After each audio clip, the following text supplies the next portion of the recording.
pledge allegiance to the flag of the United States of America and to the republic for which it stands, one nation, under God, indivisible, with liberty and justice for all.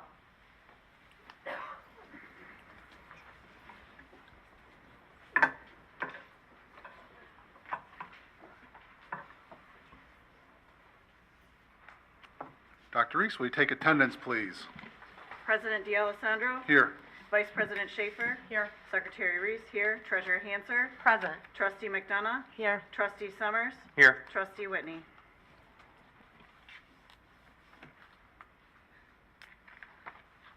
Okay, are there any changes to the agenda? I do not have any. No? Okay.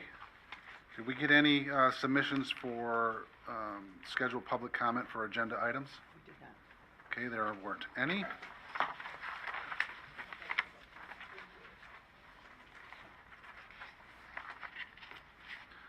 Okay, item number 4, the consent agenda.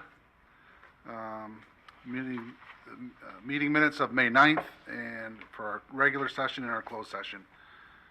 And if there is a motion, James, Move to approve the consent agenda as presented. is there support? Support Amanda. Any discussion? All those in favor? Aye. Opposed? Motion carries. Thank you. Superintendent's report.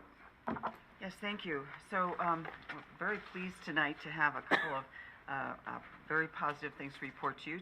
Tonight, Todd Barlas, our Executive Director of Student Services and Wellness, is going to come up with his troupe of both 2- and 4-legged friends to tell us all about our the part that our Wild Pack plays in our recovery plan. Yes. So before I introduce Caitlin and Oscar, in order to share about our update on our Wildcat Pack, I want to also share, we've got some flyers on the back table regarding our mental health event on May 31st, which is next Wednesday at Oxford High School. That will be Anthony Grappito.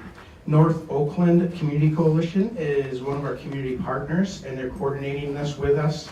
And we will actually be focusing on our Oxford Community School secondary students. So the event is really for kids 13 years old and older, as well as the rest of our community and their families.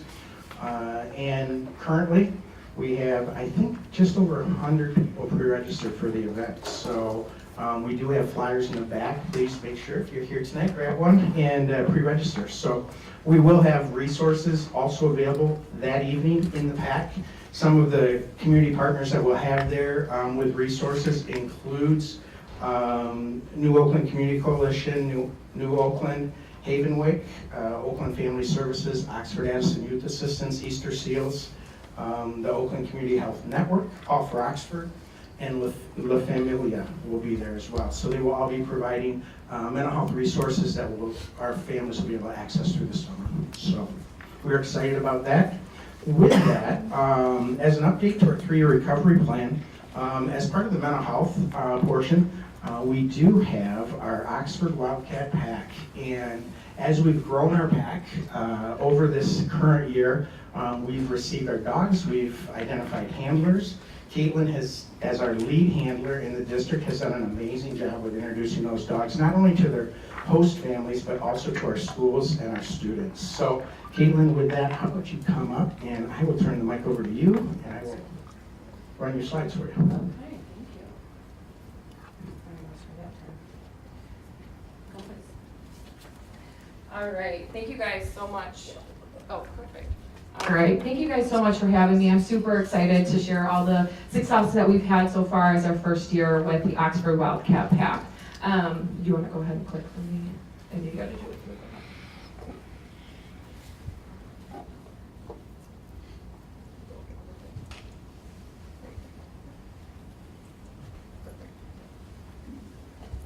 So, like Todd was saying, this is a part of our 3-year recovery plan is our Oxford Wildcat Pack. And so in here it has 11 dogs that we will have, but by next school year we will have 12 dogs a part of our Oxford Wildcat Pack.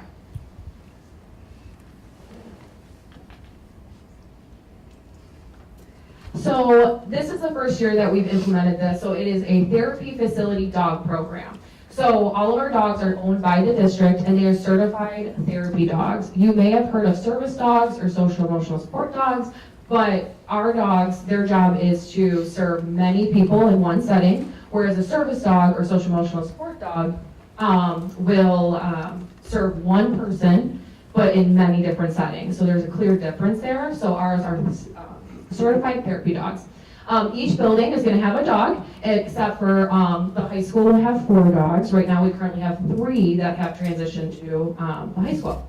Our primary handlers and host families are Oxford School employees, and it's 2 roles, but 1 person. So the primary handler is responsible for the dog during the school hours. And then the host family is responsible for the dog outside of school hours. So they have welcomed these dogs into their homes and into their families.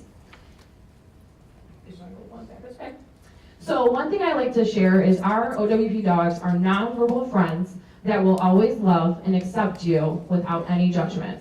I think we can all agree that words hurt. And so what we've seen with our students and staff is that our dogs just being present and not having to worry about that feedback has been so impactful.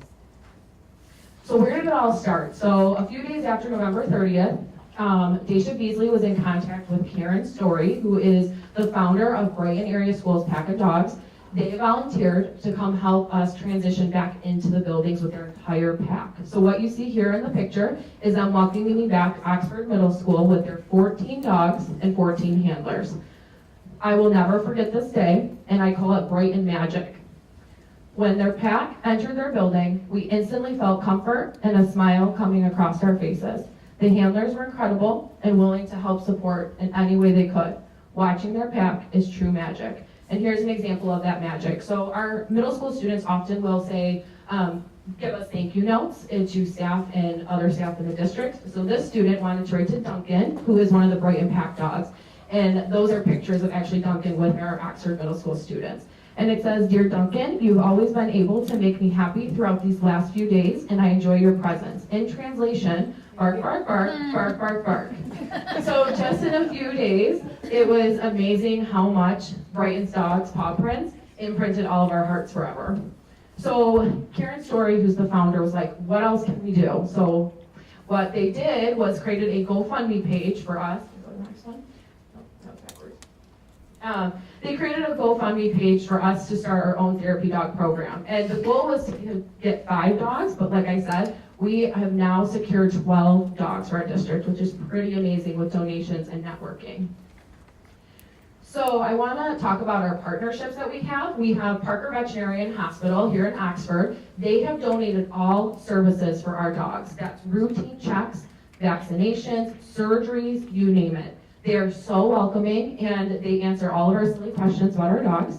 And then we have KT Mobile Dog Grooming. So Crystal, the owner, converted a van into a mobile grooming station. She donates all services. She comes to our parking lot, grooms our dogs, and then we go and pick them up. So not only is she giving us that service, but she's coming right to the buildings. Oh, go one more, sorry. Other thing I wanted to mention, Pet Supply Plus in Lake Orion is donating 1 month supply of dog food for half of our pack. So we're currently looking for more donations for the rest of our pack, but we're super grateful that we have that for the rest of our pack. As you see, we have our dogs have an official vest, and this is how we really honor those donors and partnerships on their vest.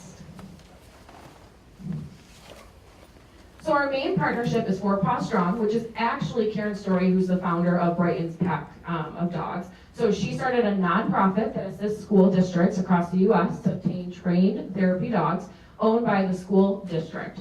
So she is amazing, the most selfless person that I have ever met. She is the one who obtains the dog for us, schedules and partners with the training, and then helps us with the transition to Oxford, and then helps us to support us during the school year. So that is our main partnership, is 4 Paw Strong, and we're super grateful for her. So some fun things that you may not know is how did we come up with the name Oxford Wildcat Pack? So we reached out to the Oxford principals, and they came up with a bunch of different ideas. we put it in a Google form, and they actually voted for the Oxford Wildcat Pack. So, we are super grateful, and we love the name. It has a nickname, the OWP. And so we thought we wanted to honor them because they've been super helpful with us transitioning the dogs and partnering with us and how is this going to work in each building. As you may have seen, Oscar stay. As you may have seen, we did a logo contest and we opened it to all OHS students. We had 42 submissions, and then our handlers picked the 4 finalists, which you see on the screen here today. And so I'm proud to say that the winner is a senior, but now alumni. She graduated last week, Paige Comitosh. So we are so grateful and super excited. We're gonna get some apparel next year. We're going to, it'll be on banners, you name it. So we're super excited about that. So one thing that's super important is preparing our buildings, like Todd said, and getting our classrooms prepared in case, what do you do if you see a dog in your building? So I visited a couple different buildings, or I provided just like a video with me going through the expectations. But what you see on the screen is at OES on the left, we did a live Zoom. And so I was in the media center with Oscar, he was Zooming, and we had students that came down and asked live questions. It was super fun, and the students learned basically the expectations and what to do and how to approach a dog. And then on the right-hand side, you'll see that I went to Lakeville and I partnered with Lauren Bates, who is Buddy's handler, and went to the classroom. We want to make sure that those students are extra trained because that's going to be those dogs' special place. So some might say, what does a dog do on a regular basis or a typical day? So this is an example. This is Oscar's schedule. So he is not with me all day. He goes to 4 to 5 classrooms a day, and he's in the hallways during passing time. He's greeting students in the morning, after school, and same with the rest of our pack. So everyone has a schedule. They're just like humans. They need routine, and they need structure. So now the fun part, I know a lot of you have met our dogs, but I want to go through them. We are going to post this on the website. So if you want to look at the pictures longer, you can see that. Also, we have a Facebook page, so make sure you like the Oxford Wildcat Pack Facebook page. We post often. So this is Santo. Santo is at OHS. He's a yellow lab, and his primary handler is Julie Beebe, who's an OHS special education teacher. We have Bean's here tonight, and she is a black lab. She's at OHS, and her primary handler is Dana Brewer, who is an ELA teacher and dance conservatory teacher. Bean spends most of her day on stage. I've never seen a dog so comfortable and proud full of people. So we're super grateful for Bean. Next we have Al. He's at OHS. He's a mini Aussie Doodle, and his primary handler is Brian Edwards, an ELA teacher at OHS. And he spends most of his day in OHS's counseling department. Next, we have Oscar, who's up here. Oscar is at Oxford Middle School, and I'm his primary handler. And he is a mini Golden Doodle. We have Teddy. Teddy's at Oxford Bridges High School. He's also a mini Golden Doodle. His primary handler is Nikki Flores, who is an academic intervention specialist at Bridges. We have Allie. Allie's at OES. She's also a mini Golden Doodle. And her primary handler is Jillian Jesmore, who's a 4th grade teacher at OES. We have Leo. Leo's at Leonard Elementary, and we have Leo here tonight. And he is a mini Golden Doodle, and his primary handler is Megan Rayner, OELC's special education teacher at Leonard. One thing I'd like to note, you see all the mini Golden Doodles. Leo, Allie, and Teddy are all brothers and sisters from the same litter, so we have brothers and sisters in our pack. Oscar is from the same breeder, but just a few litters before them. And then we have Buddy. Buddy is at Lakeville Elementary. He's a yellow lab, and his primary handler is Lauren Bates, a 4th grade teacher. So these are all the dogs that have fully transitioned to Oxford. So we have 8 right now. We have 4 coming in June and July, and then they'll be starting next school year. So those dogs are, we have Hope. Hope is going to be at OHS. She's a Golden Doodle, and her primary handler is going to be Kelly Boone, who is an OHS science teacher. We have Lucy. Lucy's going to be at Clear Lake Elementary. She's a yellow lab, and her primary handler is going to be Bambi Gordon, who's a librarian at Clear Lake. I'm super excited about this because there's so much research out there saying that reading to a dog increases reading scores and reading levels. I hope she's a good listener, so we're super excited about that. And then we have Penny. Penny's gonna be at DA. She is a Bernie Doodle, and her primary handler is gonna be Michelle Mumbrew, who is a reading support specialist at DA. I think it's kind of funny because Penny's gonna be our biggest dog in her pack, and she is at DA. So she's gonna be with our littles. But as you can see from the picture on the screen, she's already doing so much school training, and she's doing an excellent job, so we have no worries there. And then lastly, we have Jake. Jake's gonna be at Oxford Virtual Academy. He is a yellow lab, and his handlers are gonna be Dave and Karen Herrick, who are OVA's teachers. Jake and Lucy are brother and sisters as well.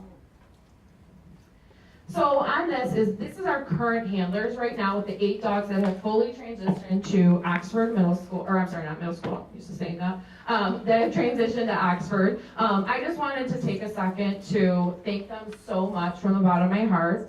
This program could not be what it is without them.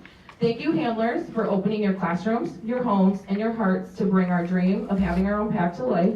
Your hard work does not go unnoticed, and I truly appreciate each and every one of you. So for the rest of this, it's just fun pictures for you guys to look at of some of the fun things they're doing. They dress up for Spirit Days, Halloween, every holiday. We get a ton of donations, which is amazing. And so I am super excited to see what our pack does in the future. This is just in 1 year, which is pretty incredible for piloting this, but I am super proud of our pack.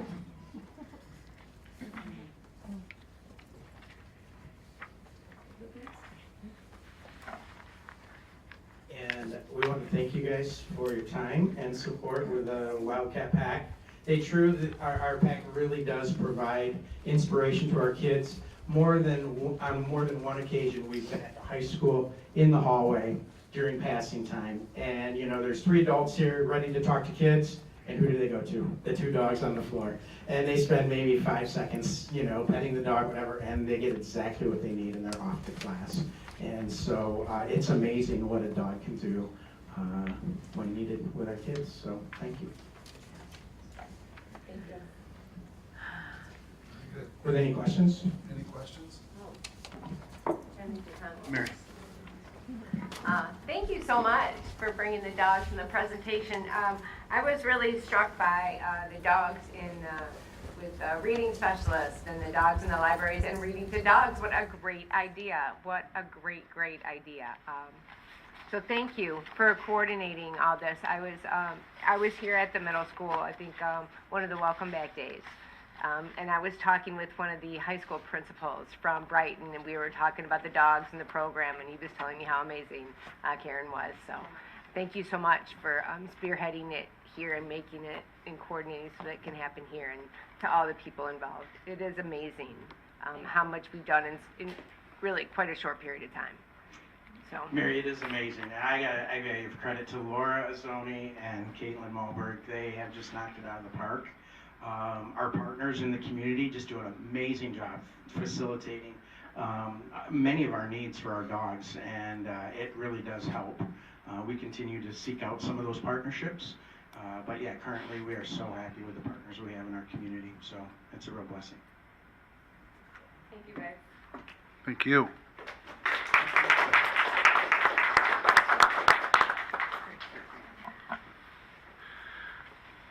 Ryan is going to talk to you about another thing that we're doing here, and that's the wellness fair. So, is it that the microphone on the podium doesn't work, or We have 2 now. we have 2? Okay. Yes. So good evening, board. It's my pleasure to be in front of you to cordially invite you next Thursday, June 1st, back here to Oxford Middle School.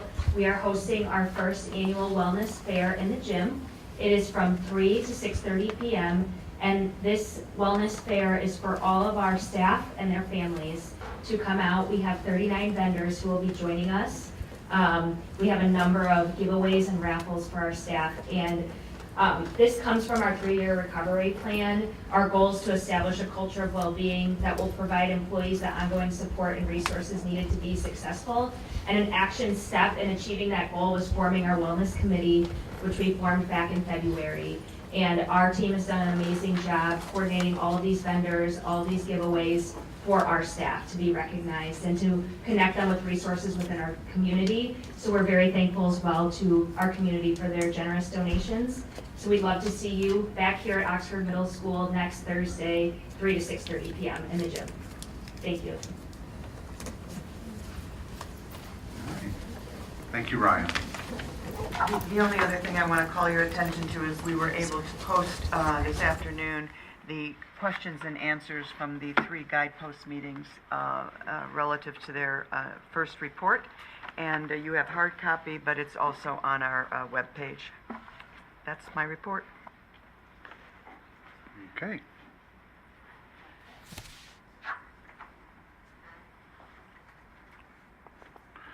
Item number 6, Board of Education meeting schedule approval.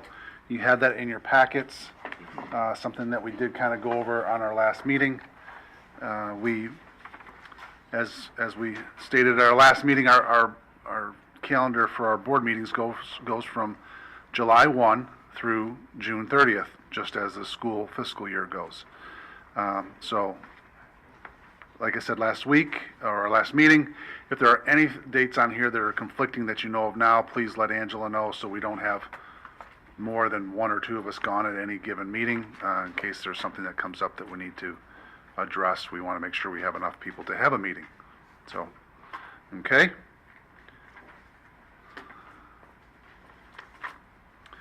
So, I will need a motion to approve this calendar. Dr. Reese, Move to approve the 2023-2024 Board of Education meeting schedule as presented. is there support? Support, James. Discussion. All those in favor? Aye. Opposed? Motion carries. Thank you.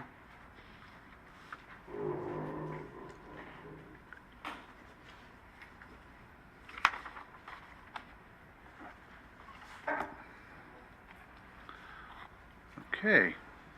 Next on the list is our item B, which is our second reading of policy number 9150, school visitors.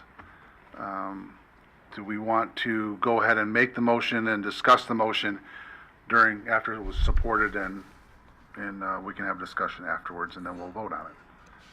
So does anybody want to read the motion? Mary?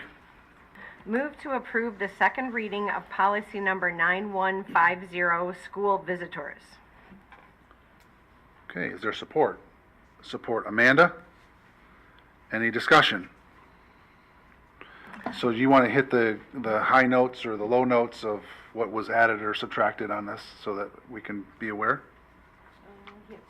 Go ahead, Amanda. Okay, sure. So the other 2 that we had considered weren't, we decided relevant at this time, so that's why those you don't see in front of you. We went forward with this policy, and I know that we had discussed the shall and the may. So according to legal, and it was our opinion as a committee, that we impose the conditions on a shall basis for registered sex offenders who wish to participate in school activities being allowed on campus. And you'll notice that in paragraph 3 that's highlighted in green, we have conditions shall be imposed, not may. Vicki is confident that her administrative guidelines going along with this will satisfy those requirements. And then the only other changes were a couple of grammatical changes, and that the superintendent be notified, and that if board members during a visit find anything alarming, that they immediately respond to the superintendent. And that was pretty much all of the changes that we had made. So if the board agrees with the committee's decision, we can go ahead and approve. Okay. Is there any further discussions or questions? Heather? So, okay, let's read it so everybody can know what it is. Because they don't have it in front of them and they might not remember from reviewing the board packet. Individuals who are registered sex offenders and wish to participate in school activities may be allowed on campus. Conditions shall, that's the part that Amanda was referring to. It used to say may, and now it's saying shall. Conditions shall be imposed by the superintendent on the individual's campus visit, governing the terms and conditions of the visit.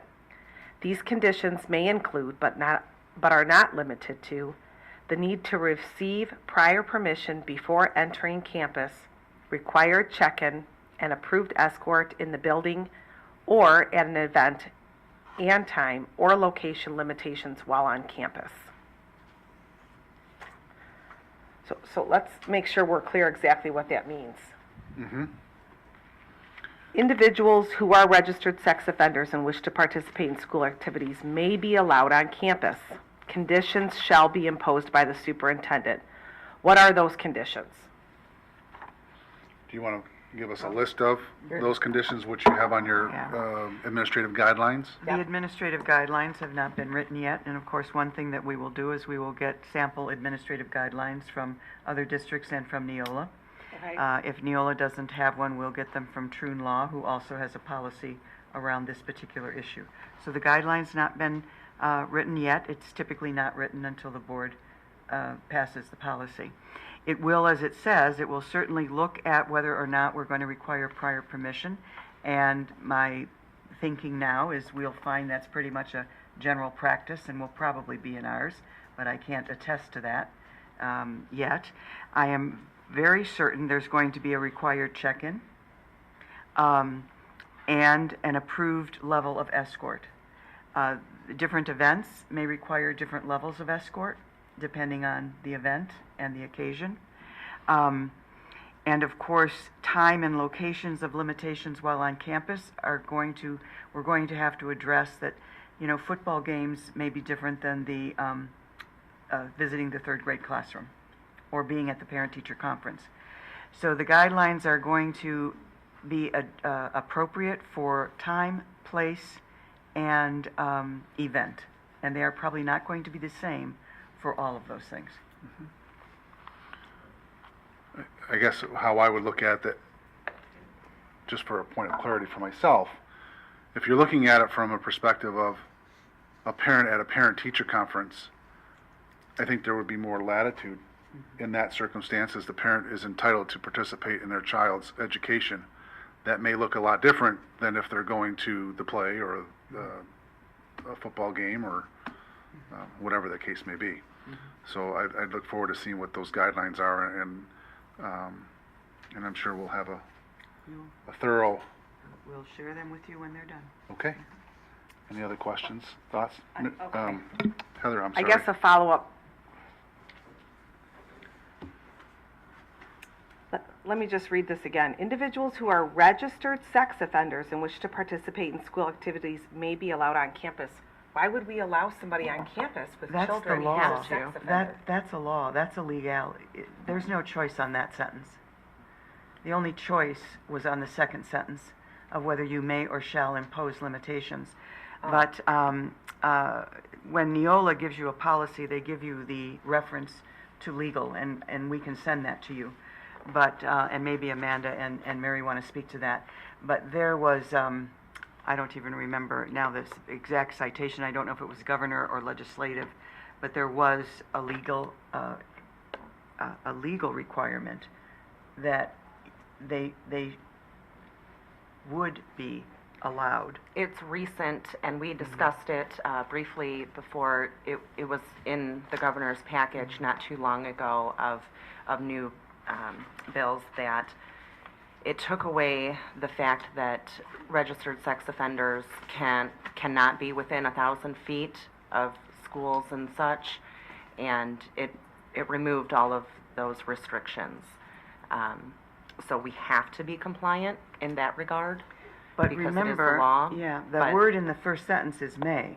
There may be also some definitions in the guidelines that indicate when, because a may it can be a yes or a no, but you have to qualify. If you're going to say no, you have to be able to qualify it, and that has to fit the legal definitions of when you can say no. So the first sentence was may, not shall. The second sentence was, if they're allowed on, there shall be guidelines. Okay. Okay. Okay. Any further discussion? Amanda? I do just want to point out, because I know we've had an issue recently, this policy is available online and has been, but in paragraph 2, it does also note that the district can prohibit the entry of any person or to expel any person when there is reason to believe that the presence of such a person would be detrimental to the good order of the school. So I just wanted to note that that is also included within this policy, and that's policy 9150. Okay. Dr. Reese?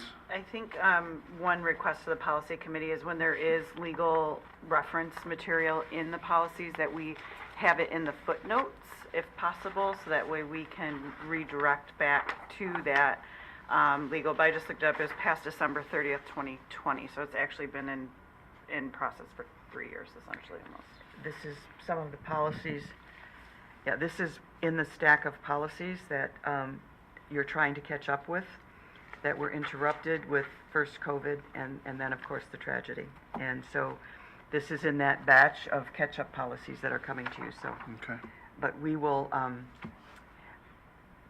toward the end of the summer, you'll start getting some of the policies that are going to be in the new batch, and we will make sure we have those legal notations in there for you. Okay. We good? Any other questions, thoughts? Okay. Thank you. So all in favor? Aye. Opposed? Motion carries. Thank you.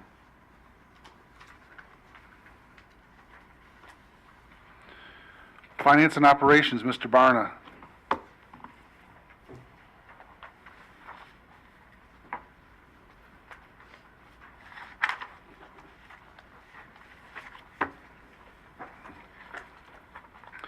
And Andrea, sorry.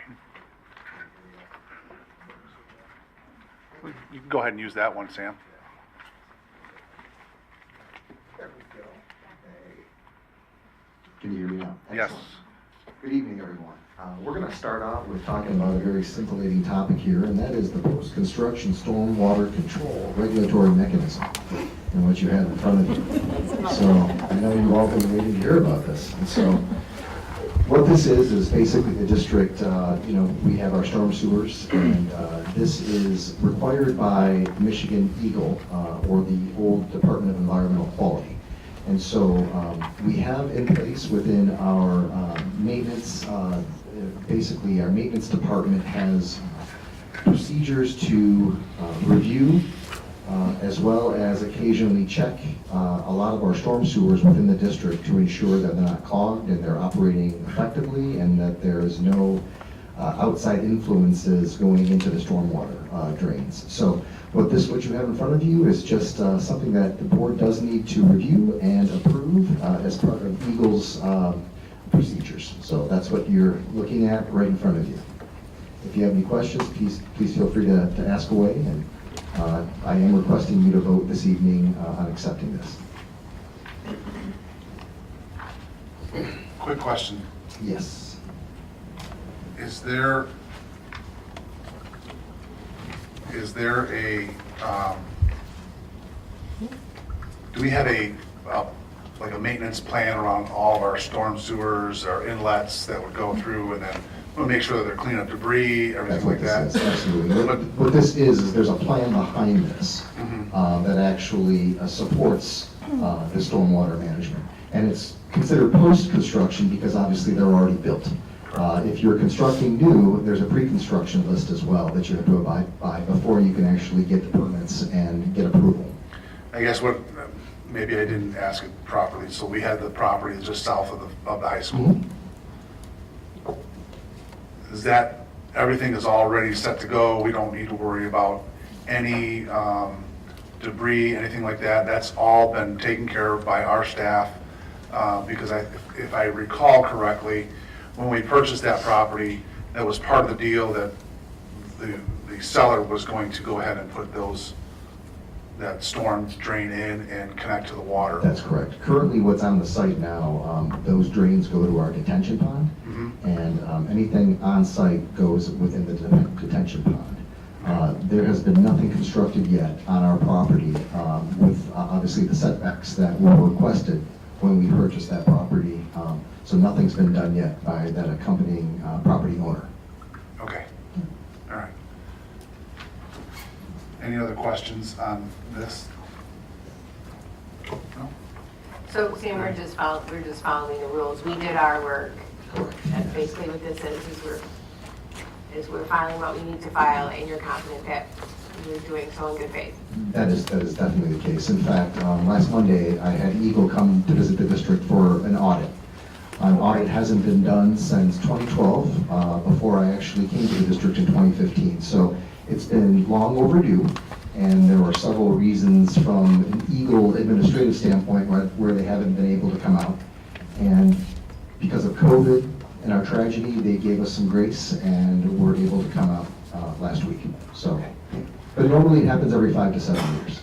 Okay, well, and that's helpful because we want to be sure that we are in compliance, you know, and that we're being good citizens. Absolutely. And we're doing what we're supposed to be doing. So thank you, Sam. Thank you. Okay. There is a motion. Would somebody like to make that motion, please? Dr. Reese? Move to approve the post-construction stormwater control regulatory mechanism resolution. Is there support? Support, Mary? Any discussion? All those in favor? Aye. Opposed? Motion carries. Thank you.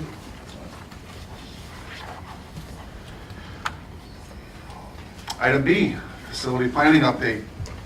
Okay, well, we have Andrea. Andrea's IDS. She's actually going to talk to you a little bit today about first our Drainer Road property and proposed reconstruction of that property and movement of different departments from existing locations, obviously within the district. Obviously, OVA eventually is the proposal, as well as our loft program, as well as our bridges program. And so, yeah, that's great. And so we're going to discuss that. Yeah, Of course, very it's sensitive. very sensitive. That's right.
Good evening, everybody. As Sam mentioned, my name is Andrea Everett. I'm with IDS, who's the architecture firm working with the district on the new development at the Drainer Road property. We have met, how many times? Several, I would say. Several throughout the past 2 years regarding this property, and I feel we finally come to a resolution on the appropriate programs and the appropriate layout for this building. So as you can see on the screen here, this is the lower level. The Drainer Road building has 3 levels, a lower level, main level, and upper. And the goal for this property was to have the bridges program, loft program, and the OVA program occupy the space. So what we've been able to do is carve out space in the lower level, as you see highlighted in blue, for the loft program. The additional spaces in gray are mechanical spaces and support or storage spaces. If you can scroll down to the next page, on the main level, in yellow you see part of OVA's program. And in the dark maroon or burgundy color, if you will, is slated for bridges. And again, gray is support. There's a large dining facility and a large chapel to the right. The large chapel to the right, kind of that square with the angled windows, that space is going to be programmed for community use, for robotics or for physical space, for both, or for not both, all three programs within the building. Up on the upper level, there's room for the remainder of the OVA program and then some district technology offices as there's synergy between those programs. Vicki, did you want to say anything? No, I think one of, excuse me for not putting this on. The goal, of course, as you know, the board's goal has been to get the loft program in a place where we could really expand some of the experiences they have in that space. There's a commercial laundry, there's access to a commercial kitchen, their catering business can continue. There's a lot of land so that you can get into landscaping and a lot of things like that. And so that is a marvelous way for Loft to be able to expand opportunities for those young people who are looking for ways to enter into a job market that might be appropriate for them. Moving Bridgebiz out of the middle school is, I think you would have every Bridgebiz student here cheering you on, because an alternative high school really needs its own space. It really should not be in a middle school. They're doing very, very well. They're good citizens of this building, but they need their own space. And this also would allow that program to expand. And right now, if we had more youngsters that needed that kind of setting, we really wouldn't be able to provide for it. The gray areas there would also allow, we have some ancillary staff that usually has a hard time of finding for a place to land with a constant desk and a constant place to put their things. A lot of our student services personnel, a lot of our instructional support personnel could also be located there. The blue area, that would be technology on this floor, or is that the Yep, that is it? technology. Yes, and the colors, I can't always remember, but the blue area is, I think, really going to benefit the district, because right now we have technology sitting at OVA, we have technology sitting at Drainer, we have technology in different places all over the district, and these technology minds do not have an opportunity to get together, to collaborate, to look at what each other is doing, to make sure we're not being redundant, to make sure we don't have gaps in how we're covering our technology needs. So simply by having them housed together, along with their technology equipment, which is most of the lower level gray that you saw in terms of storage, is going to be a benefit. Of course, OVA, we're renting facilities. It's costing us money to be in a mall, storefronts in a mall. And when you see this particular level, and then you see the level that was below, all the yellow that was OVA, we've got them on 2 floors, spread very nicely. An area where they can actually have lunch together, an area where they can actually do large group activities together. And that cathedral could also be used for community events, robotics, dance, maybe an extra large board meeting if we ever needed it. Just saying, you know, there's a lot of space there. So we could do that too. So I think this is really good use. We might be able to also move some administrative offices there. That would certainly be the administrative offices that have a connection to those programs that are in that building.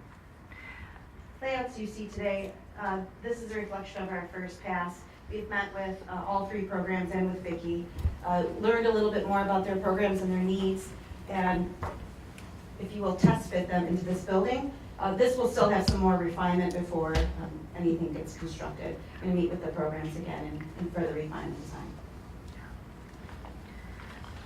We would be looking at accomplishing this, hopefully, before next fall, so that OVA could actually move in over next summer. We would love to be able to complete sections of the building so that Loft could perhaps move during the year and start enjoying their space, and perhaps even Bridges. This depends on, of course, your when you are comfortable in moving ahead with it. We are looking to fund this project with existing capital outlay money that you have been setting aside for years for purposes of building renovation, and this particular building in specifically, and also OVA. OVA is paying for its facility space right now. OVA typically generates more revenue than expenses, and OVA would be able to have, and OVA is, at least half of the space is going to be OVA's, and so OVA would be able to contribute to that half. And if you approve soon, in time, I mean, you can't do it tonight, but over the next 3 weeks or 5 if you needed it, we could actually start construction this summer. We might be able to get loft in by second semester or over winter break. And if Bridges wanted to move mid-year, we could possibly get them in shortly after second semester. And then over the summer, we would complete the OVA or sections and get them moved in over the summer so that they could have a fall 25 start. Question for you real quick. How much space does this leave us for fully moving central office? Oh, no. None? Mm-mm. No, you would be able to move a few administrative offices, and the offices we would for sure be wanting to move would be those that support these programs. So student services, design, the wellness, PBIS, MTSS people, all those people that are doing student supports, if they don't have a space right now that's appropriate, they could move there. A few of those people are currently in the central office downtown, which is why other people in central office are working in hallways and don't have offices. Pardon? I've seen that. Yes, you've seen the hallway workers. And so the one thing it would do for central office is it would alleviate some of that space so that people could actually work in a space that wasn't a hallway. But I think for sure you'd have to keep your superintendent's office, your business office, your HR office, maybe part of the instructional offices at the downtown location. This can't house all the students that we want to house there, and all your administrators. If we fit everybody in, we'd have to reduce size into a smaller square footage than what they utilize today, and we would not be able to allow for any growth for any department. So then would the thought be over a period of time, whether that's 5 years, 10 years, whatever that period of time looks like, to construct a building on those grounds so that we could get out of central, or get out of the central office building? I guess my question, I mean, that's what we've always anticipated. Our goal from the very beginning was, let's move out of Not to build downtown. on- Well, yes. but Let's not to move build out of on, downtown. Not to build out, we never talked about that, I don't think. Well, when we discussed the We wanted to building. get everybody out of there. Oh, I'm sorry. When we discussed the building, we've of course, and you, the board, also directed us. You said students first. Right. And so we completed the plan with students first as the default, and then what might be left over. Now, the thing of it is, in 5 years, OVA may grow. And if OVA grows, giving OVA the space it needs to grow is probably going to be more important than moving my office off of Main Street, I think. That would still be where you'd want to go. So I would say we have to wait and see where these programs go, how much growth there is, how much space they need, and then the building is already owned by the district, so there's no cost to having that building. OVA, in the strip mall, there is a cost to having that building in terms of the rental, the leasing, the utilities. But where we are, it's no cost to the district. The other thing you have to look at is your overall demographics, your overall student enrollment in all of your other buildings, whether or not space opens up there or not. And you're going to have a slight decline, not anywhere near enough to close a building anytime soon. I mean, not even in a decade. But so our recommendation right now is that we keep this focused on students, and then we see where it grows before we make decisions on whatever little bit of extra space might still be there. Okay. Any other questions? Mary? I think this is a great timeline. Is it really attainable? I mean, how many? I'm not going to I'll make it sound simple, but how many extra trips to Home Depot are we gonna make? So I want to be sure that we are, and not saying that these people, I'm just trying to make a point. I just want to be sure that a timeline that we set down is actually attainable. So that's a question, and I think this is all long overdue to get these people in their own space. These groups need their own space. That's a great question, Mary. I am meeting tomorrow with Chuck Lewis from IDS, as well as a design build firm who specializes in this type of construction, to start discussing this and start discussing timelines, as well as obviously bidding out work to subcontractors in order to bring back to you for you to approve. If this indeed is, again, what the Board of Education would like us to pursue. And it sounds like, as we've discussed, that is the case. Again, students first here. And so just wanted you to be aware that, yes, that is coming, a more definitive timeline. And truly, I'm meeting with Chuck, I believe it's at 9 o'clock tomorrow morning with the design. And yourself, you will be there as well, I apologize. Yes. And also, I just want to also add, this is a remodel, it's not building a new school. Right. So, and especially with the design and build, which is how you typically do office buildings, or how you typically do buildings that you're not pouring the foundation for, I think that the timeline can be quicker than what a typical new build would be. I would like to also, assuming that we're gonna go down this road, maybe when we start the process, if we as a board could have a little primer on what the construction process looks like. What comes back to the board, what gets approved, what just has to be done because we already approve it. You know what I'm saying? I think it would be helpful for everybody to just have an overview of the process and what that's going to look like. Sure. The decisions we'll have to make. Absolutely, we will do that, for sure. Thank you. Thank you. Very good. So the All right. next item Item on the C. agenda, yes, is obviously the toilet rooms at OHS and the refurbishing and like plus that. Sure, yes, no, go to the other groups. So it's been, I think a year has passed since you've seen me last. I visited or attended a board meeting over at the PAC, presented this project to you. We had bid it out at that time, and the bids came in extremely high, to the fact where we decided to table, or the district decided to table the project. We've been able to revisit it and establish a more clear timeline, and we've reduced some of the scope. So I'm going to step up to the screen if you don't mind. So the high school here, you'll see the bathrooms in the 300, at the end of 300 wings. And here will be renovated along with the cafeteria toilet room.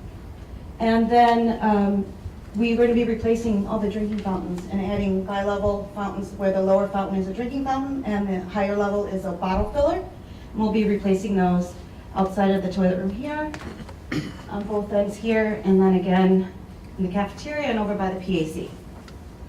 The scope that was removed from the previous project was the staff toilet rooms. Again, focus on the student spaces. And also the creation of the new toilet room down in this area. We're not going to be touching that area.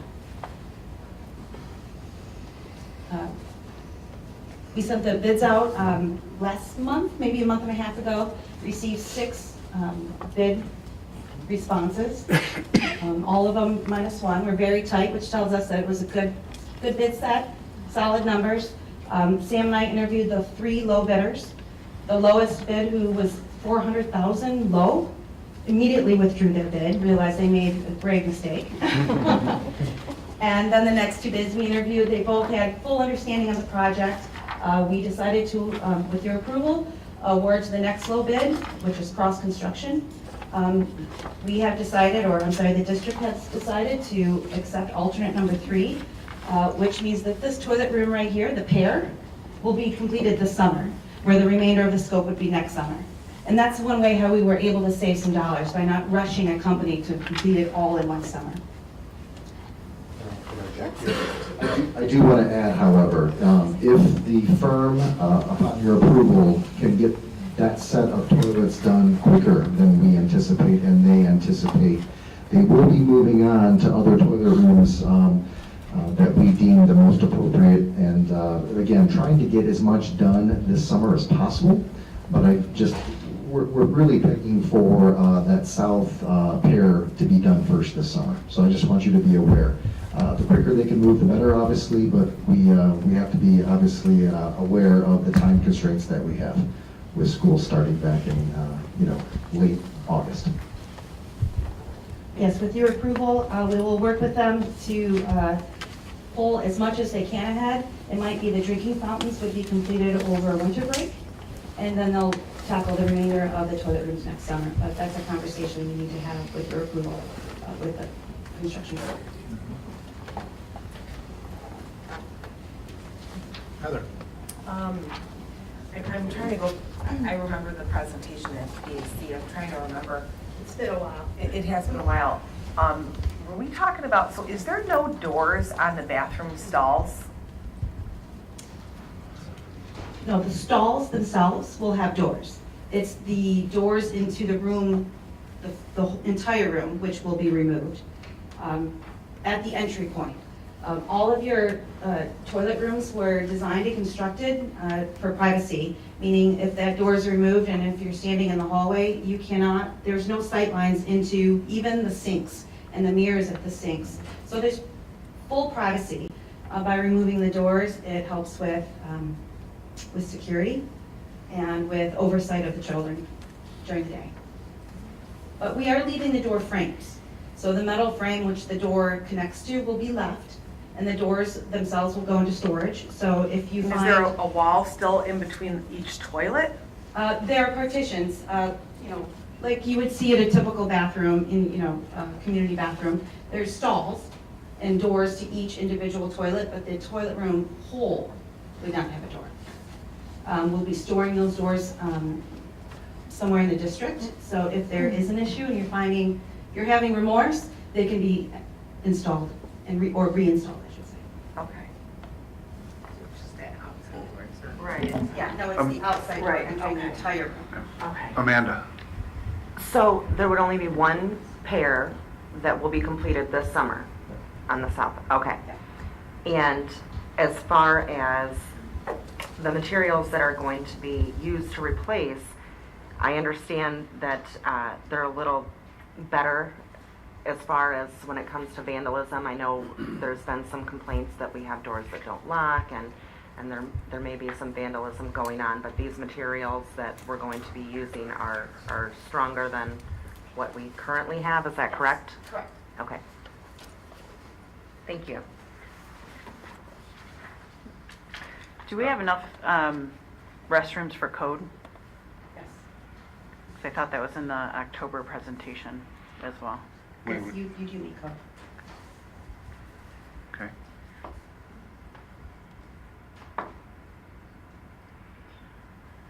Any further questions? Just a clarification Yep. real quick. The other bathroom that is currently walled off is not part of this. We're Correct. not doing anything with that when this, okay, thank you. I just had a comment. We do need to take care of the student bathrooms, but I'd love to squeeze a way for the teachers to get sinks that work over there by the small gym and the robotics room. It's hard to get those sinks working, so I'm just putting a plug in for getting a little bit of hardware done there, Sam. I wasn't aware of that, number one, and that is definitely a maintenance operation that we will have to address very quickly, but I was not aware of that.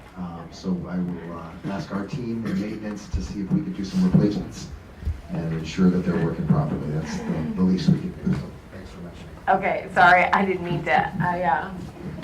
I just, and I haven't been in there in a little while, Sam, so maybe that was taken care of already, and I don't know it, but. I'll speak with you. Okay, and I thank you. appreciate that, though, letting me know, Sorry. because Sorry. if it is indeed an issue, it needs to be obviously addressed. Thanks. So, and I'm sorry, just to add on to that, Sam, so when there is an issue like that in the building, how does that work for the community? I'm here at an event and I'm finding like the bathroom sink is not working properly. Like what would I do to let people know as a community member? Sure. Maybe the battery's out. Here we go. So normally what would happen is if a community member came and there was some issue with, let's just say a bathroom as you're discussing, I would basically try to find a custodian or some employee of the district who's hopefully there. And again, after hours, it's obviously a lead custodian with several other custodians there, and ask them to, basically address it with, obviously, they can fix it right away potentially, usually not. Usually it's, if it's a non-working sink, it's something that's gonna have to be ordered usually and addressed at a later time. But just to bring it up to a custodial staff member, and then that custodial staff member will obviously bring it up with also the building administration as well, so they're aware. So that's the way That's we know. really- Like, we do need to know if Right. something is out of order. Okay. Yes. I think also we might need to remind our staff that if they notice the sink isn't working, that it could be reported up the chain and we could get maintenance out to fix it. So 100%. we'll work on that too. Yeah, it's just want to let people know it's okay Sure. to let Yeah, us know. we need to know about it, and again, Yeah. so I Is- need to know about it. Is Sash here today? No? Because I was just, as we're thinking, as you go outside of all these doors to report a maintenance issue, maybe we have just a little QR code. Scan the QR code, bathroom number, gym 1. You could report it, whether it be a student. Let's hopefully students aren't reporting, I just think that's fun. But you see what I'm saying? At least it gives our staff, if we're going to use technology, let's use it to our advantage instead of, from a perspective of, we don't want to let everybody just inundate the custodial staff, but it seems like it's a big building. They're all big buildings, and you can't cover everything all the time, but if you're getting prompted, and then we know if we have 5 or 6 or 7 different times it's been reported, we've got to, we can go back to our maintenance staff and say, it's been reported 5, 6, 7 times, and it's still not repaired. I do like your idea, overall. And That's all I got for the year, Sam. I'm just telling you. I'm done at that one. Really, I think that is a fantastic idea. We need to get there. I think that's a really very nifty, and I'm sure other districts have it. We have a large staff of 3 in the district running around Right. constantly, and quite frankly, anything that we can do to make things more efficient for them and get more done in the amount of time that they're working, it'd be fantastic in order to meet these demands. So I do like it, and we could have that conversation, with Sash and others who could maybe develop an electronic form that would obviously go to maintenance as well. We'd be able to track that. So, Okay, great. pretty good. I did have one more question on the Yep, of bathrooms. course. And maybe it was in the material from before and I didn't see it. Are we going to be upgrading any lighting, any energy efficiencies going in, anything like that? Or this is strictly sinks and stalls and? The lighting is going to remain existing. After the tragedy, all of the ceilings were replaced and the lighting was done at that point. As far as efficiencies, all of the flush valves for the urinals and toilets will be touchless, as well as the sink faucets will be touchless. So students can't leave the water running? Yeah. Okay, thank you. Okay, further questions? Thoughts, ideas? You like that technology one, didn't you? Okay, thank you. I got a big one. That cord is.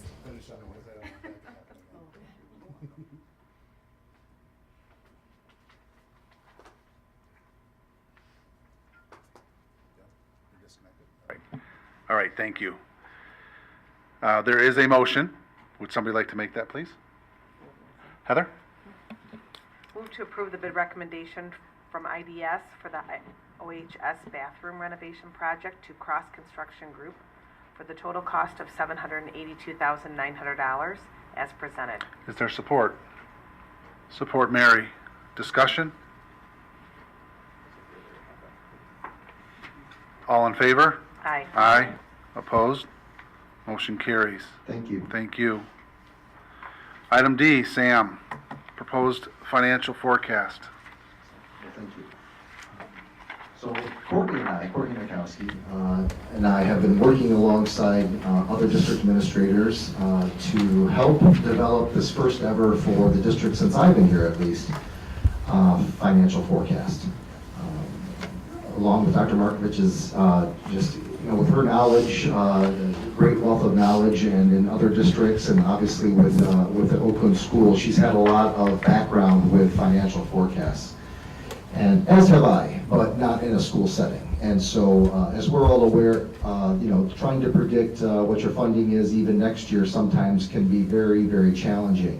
However, because of the large amount of grant funding that school districts in particular have received from both the federal government as well as the state and obviously local government, due to COVID, and then for us specifically due to our tragedy, it really necessitated us to really take a hard look at what our financials are going to be, not just for the current and next year, but for a longer term forecast. Because as other districts are dealing with most of these funds, there is going to be let me just say, a financial reckoning in future years for all school districts because of those funds that will sunset eventually.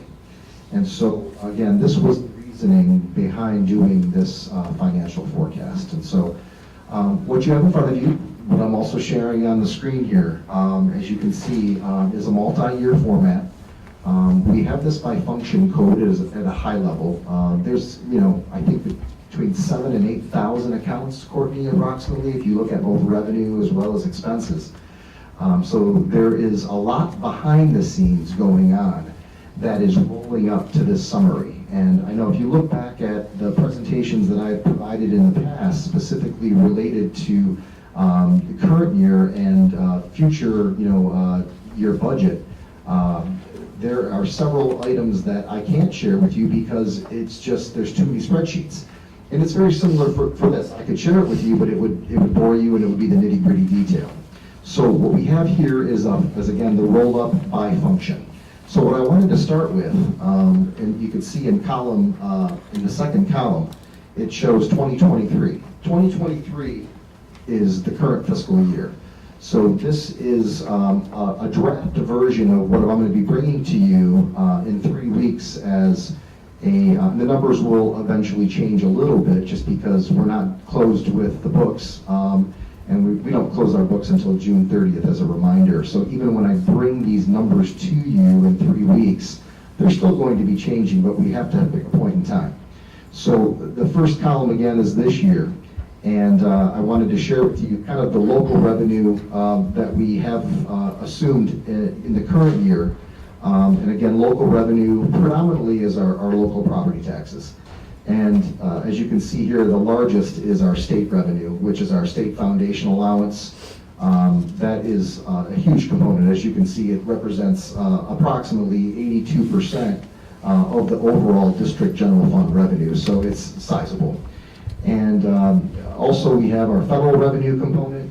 As many of you are well aware, we have federal funds, even outside of COVID-related funds, such as IDEA and other federal grants that we get on an annual basis that represent that $5.9 million.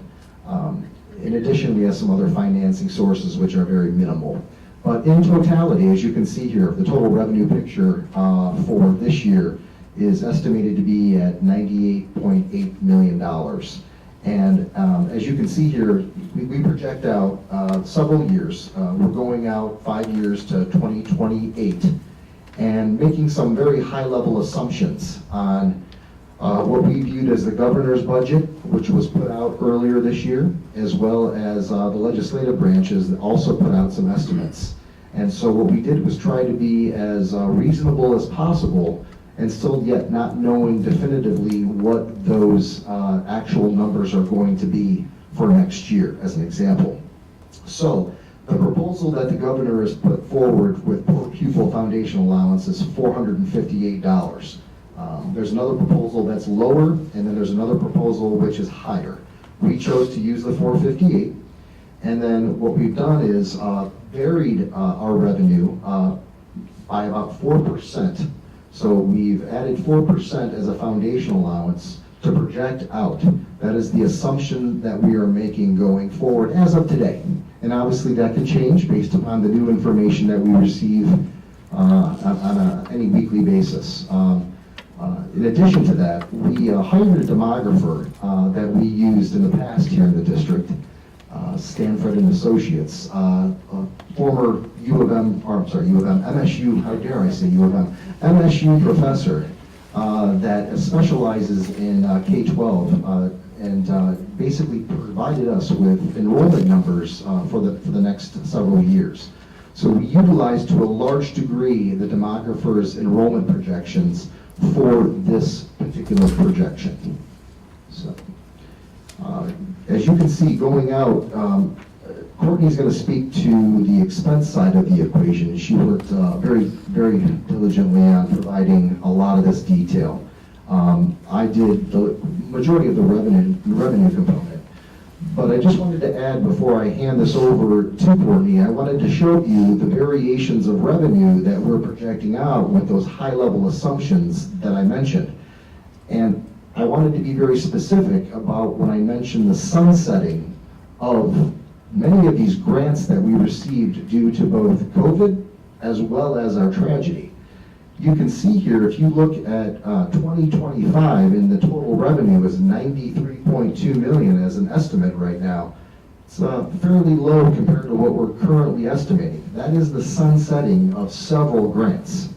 And so that's why we show a dip. And so we like to show this to you only because this is when the pain points really start to show themselves.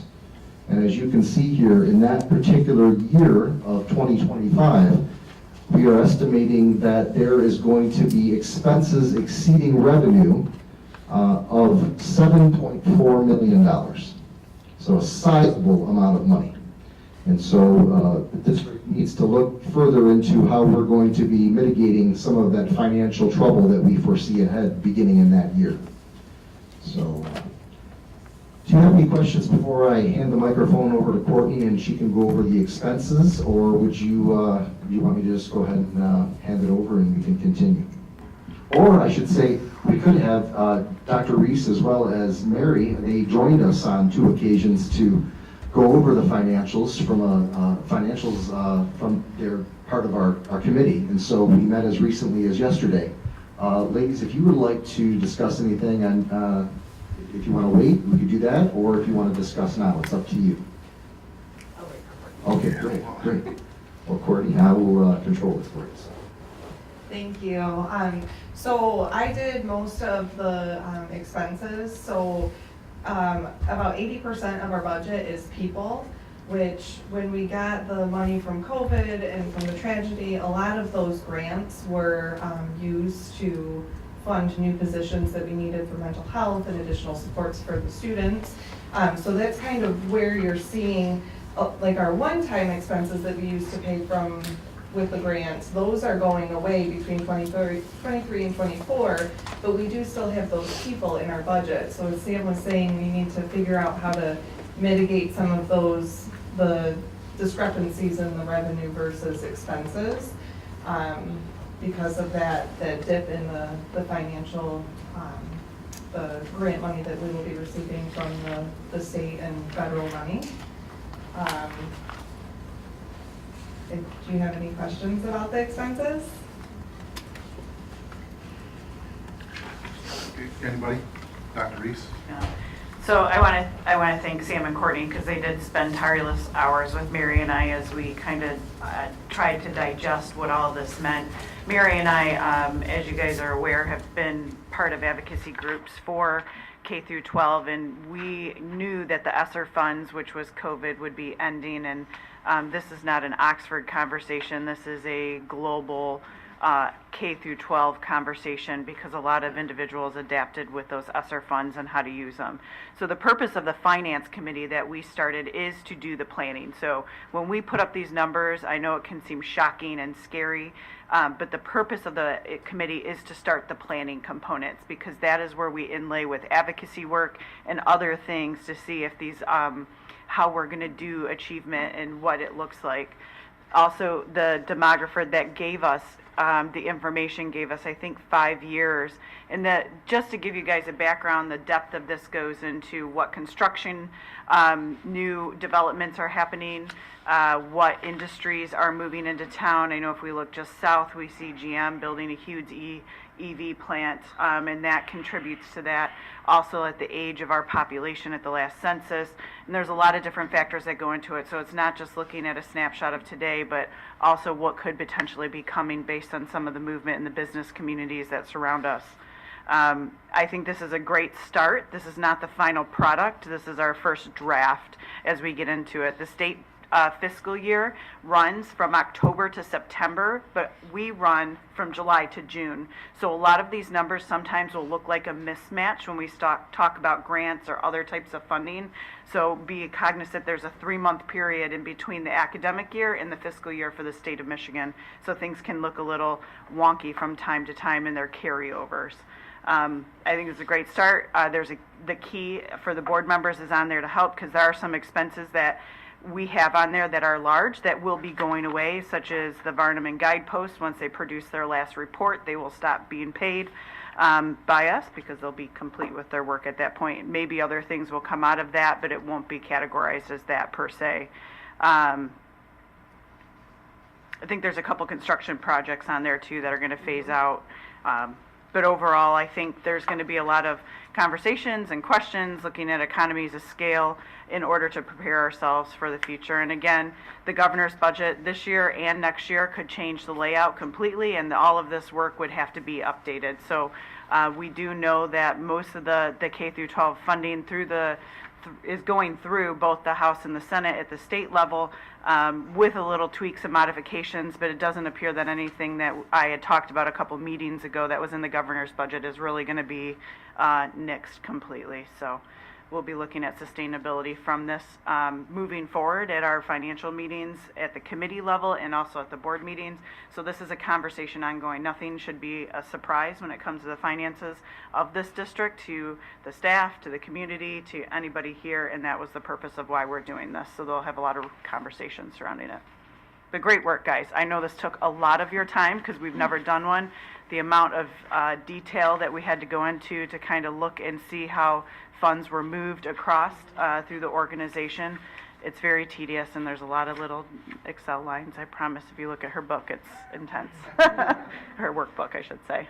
I want to say thank you to both of you as well, and I really want to say thank you to Courtney, because Courtney did a phenomenal job. She really did create the spreadsheet work that I used to do back when I was a senior financial analyst, and now it blows my mind because she's so far more advanced than I am, because I haven't dug that deep in many, many years. But you did a great job, so thank you very much for all your hard work. Thank I really you. appreciate it. And again, thank you for your time and also your leadership.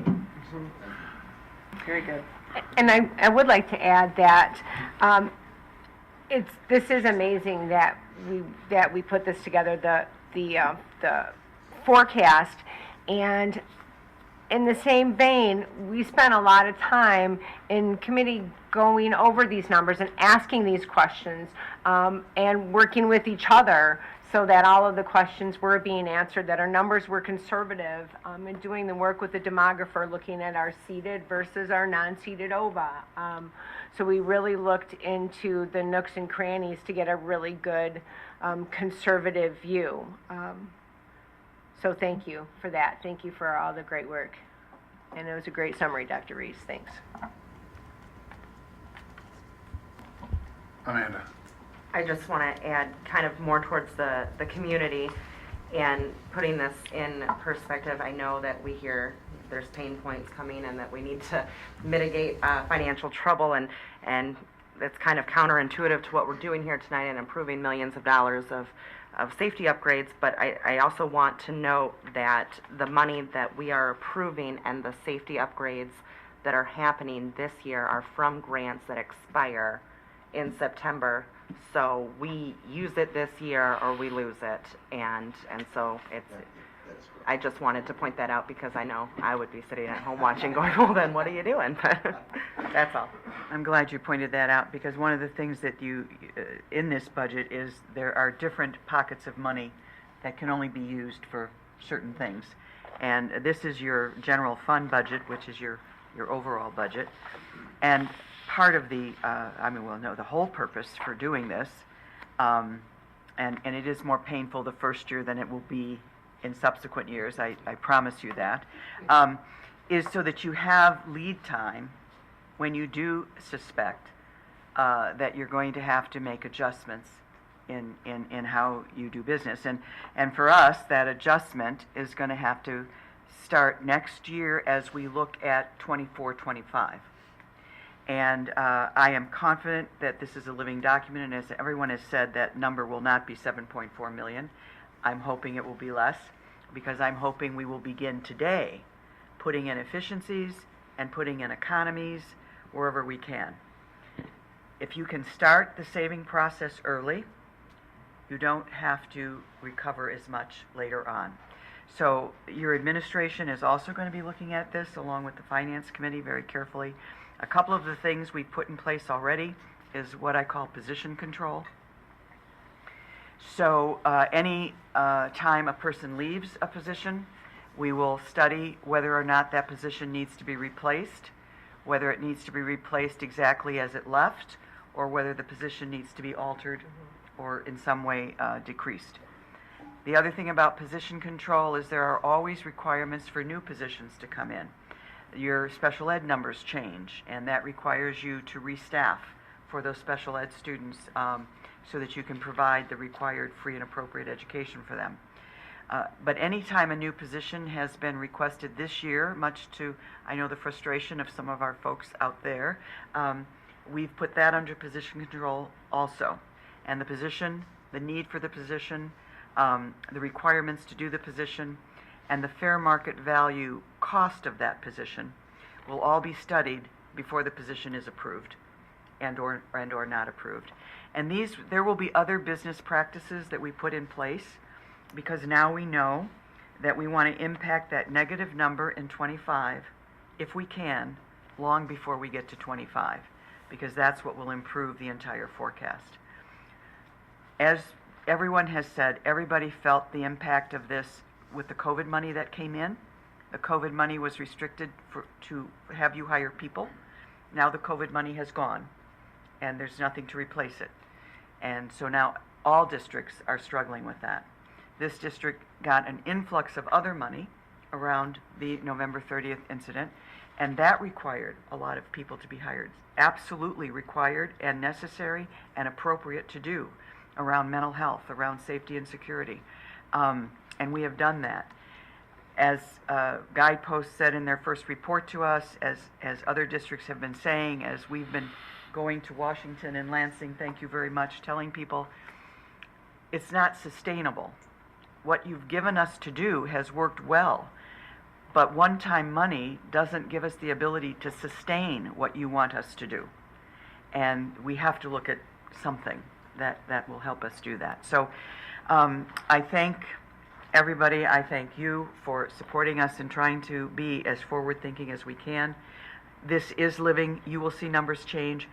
June 13th, we're going to bring you just the 23-24 budget. Sam will get to go through all the detail he loves to go through. If you're not careful, you'll probably get more detail than you want. And you'll have a budget hearing on that budget, and then on the last meeting in June, you'll be asked to approve that budget. But even then, because you have to approve it in June, we may not have a state budget yet. They may still be fiddling around with state aid. You never know. So budgets are always living documents. And one of the things, because of our financial forecast here, you're used to getting in a budget amendment how many times a year? We do one budget amendment. Mid-year? This budget amendment, there's two total. Yeah. One is usually around the February, March timeframe, and then obviously May or June. Right. And Sam and I have talked, and because it's going to be very important for us to see where's the budget, where's our spending, where's the budget, where's our spending, we may be bringing you a budget amendment, maybe even quarterly, so that we can see those changes and track those changes more often. So it will be, your finance committee is going to be very busy, as will you, on these numbers. Yeah, and I'll add too, one of the other things we're going to look at is the special ed population in terms of them versus the general population, so we can get a good estimate of what that student enrollment looks like, because they do require more resources, and it gives people, myself like Mary, and those who talk to legislators at the federal level very specifically, because they don't fully fund IDEA, which is the Individuals with Disabilities Education Act, I think is what it stands for, or IDEA. They fund it currently around 14%, but legislative said it should be paying at 40%, but they've never fully come to realize that, and that just even if they moved it marginally a couple percent per year over a couple fiscal years would do a really great justice to a lot of the K through 12, just not Oxford, but a lot of the K through 12 districts throughout the country, because what we do know and what we have seen is an increase in special education amongst student populations nationally, not just locally. So anyone who talks to legislators, IDEA, write that down. Fully fund, please. Okay. I guess one of the things that we might want to look at is, as we look at our proposed forecast 5 years out, what are our sacred cows? What are the things that we're not willing to sacrifice on? Like, you know, obviously safety and security. What are those things? What does that list look like? So when we look at it and say, okay, well, we talked about this 2 years ago, we really don't want to touch this unless it's absolutely positively a necessity. We are not going to touch this list. The Finance Committee talked about that the last time, and we are going to go through and set some criteria on things that we know we want to keep. But like with everything, school environments evolve, whether it's with technology or staffing or spaces, and keeping a thumb on what is coming down the pipeline as well, both from, and this will be a lean in to the administrators who are usually 1,000 steps ahead of me as a parent, you know, knowing what's coming down for the students and looking at the laws that require them to do their job, and being ahead of that as well. So we know that criteria is not going to come in conflict with any requirements by the law. Having been in a lot of districts, and unfortunately, more have had to reduce budgets than have been able to grow them. So speaking from a lot of years of experience, the best default, the best yardstick is always the best interest of the students. What's best for their well-being, what's best for their learning, what leverages that learning the most. You can have a sacred cow in a district, but if it's not producing results with your learners, it perhaps shouldn't be sacred anymore. So I like to say we should start with no sacred cows. We should begin to gather data. We should begin to look at our data. We should gather a lot of community opinions, because every community is different. And we're going to do that. We're going to have to open up the conversation. It's going to have to be a wide one. But every meeting I start, it's going to have to be, where do we show that this is in the best interest of students? Where do we show that students can thrive without this anymore? Or if it's something brand new, how do we know that our students need this even though we've never had it before? So that's the place from which I'd like to start. You know, one of the things that, as you look at, you know, we're talking about OVA and technology and everybody being over at Drainer Road. I think when you start having those like-minded conversations, those like-minded conversations spur, you know, growth. It spurs innovation, and this district has always been good at that. And we start putting those like-minded thinkers in the same room, I think it's going to pay off for us when it comes to this budget. But we also have to be mindful of the fact that we have to lead them in that, we have to lead them in that direction. So that's going to be the task of central office, the task of those people that are on top of that, in charge of those departments. But while there is a little bit of doom and gloom in the future, I think we need to look at it from a positive perspective, that we have a plan. It's a lot better to be thinking about it now than thinking about it 6 months before it happens. So I'm thankful for the work that y'all have done. I'm thankful for your leadership and guidance, and thankful for Mary and Dr. Reese for being involved in that, because this is definitely a team approach that we have never had to do before, but it's a task that we must do. So, thank you. Thank you again, Mary and Dr. Reese. It was great help having you guys on the committee too. Okay, thank you. Thank you, Sam. Thank you, Courtney.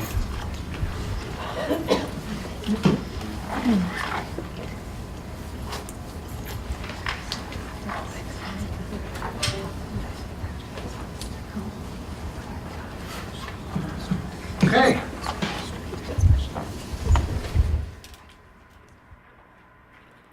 So there is a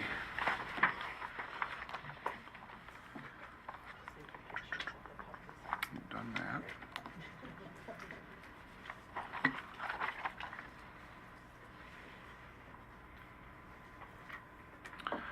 Item 8. You're ready. Yes. Just want to make sure we don't miss anything.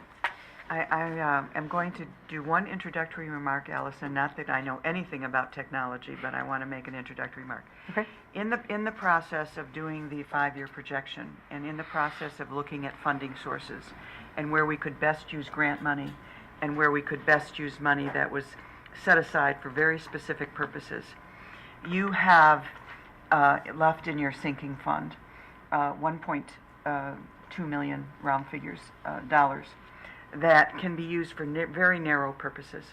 Technology is one of them. The grant that we have been spending has wider range of purposes.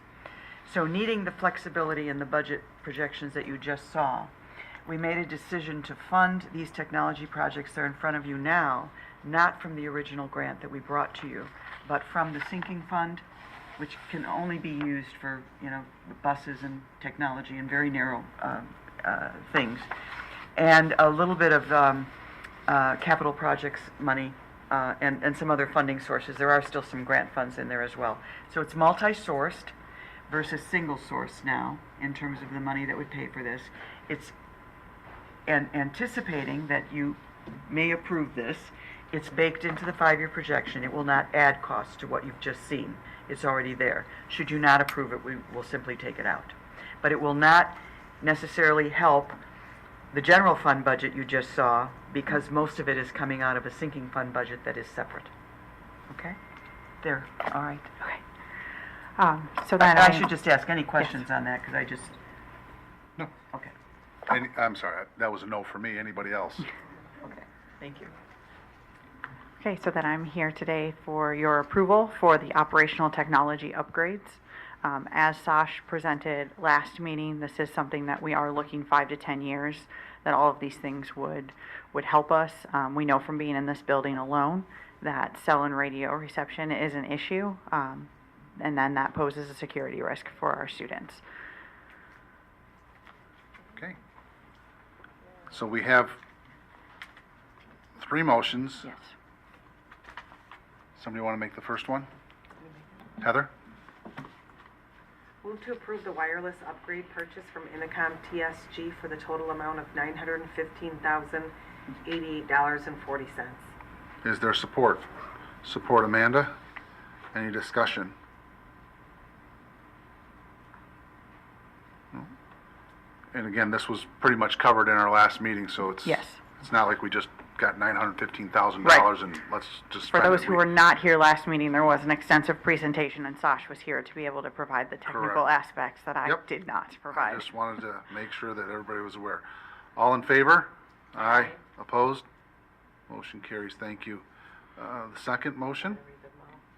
Yeah, why don't you go ahead and read them all, and we'll go from there. Heather? Move to approve the fiber optic cable upgrade purchase from MTech Network Solutions for the total amount of $259,000. Is there support? Support, James. Any discussion? All those in favor? Aye. Opposed? Motion carries. Thank you. Final one, Heather? Move to approve the radio cell upgrade purchase from MCA for the total amount of $1,013,242.93. Is there support? Support, James. Discussion? I just wanted to Yes. make a comment kind of about all these things. I'm grateful that we found a way to use this grant money to make these kind of safety and security upgrades. I think these I think these purchases are really important, and we have the people in district who know what we need and have done their research, and I'm grateful that we were able to come together and do it the way that we did and get this taken care of now versus kicking something down the road. So thank you. Okay. Any further discussion? All in favor? Aye. Opposed? Motion carries. Thank you. Keyless entry purchase request. Yes, so this evening will be the first, and then we'll vote on this next meeting. But this is much like we have on our exterior doors, where we're able to access certain doors with our key reader. We're requesting that we attempt to do that for both our IDF closets, where our technology is stored, to add another layer of security for any of our network that is there. But that also allows, should we need anyone from our district level that doesn't necessarily have keys to that building, but we can give access to that building. When we have our contractors, they would be able to give access to that building on that day at that time, instead of having to figure out, do we need additional security? Do we need to have keys issued to that person? But it allows, again, that extra step for our network to be put behind an additional security measure. And then I'm also asking for the same type of thing for our front offices. Right now, once you're in the building, our front offices are accessible by an open door, again, leaving anyone who is in the front office at risk. And part of my job is to mitigate as many risks as possible. So adding that extra layer of the key card entry, so staff would be able to enter, those who are allowed to enter could as needed, and then others would have to be granted permission to be buzzed in, much like that secondary door piece on our campuses right now. And so that is the information for today, and then next meeting we would vote on that. Okay. Yes. With that, you have the ability to turn off and on access Yes. in real time immediately Yes. in any kind of security risk. Yes. Thank you. I have someone within the technology department that he's kind of my security technology person. He has a host of other things to do, but he is the go-to for that. So he is able to do that if we needed it right then and there, no matter what the situation was. Yes. When you say front offices, you mean the entrance that the children would use to come into the office? Yes. Or so the children would have to be buzzed into the office? Yes.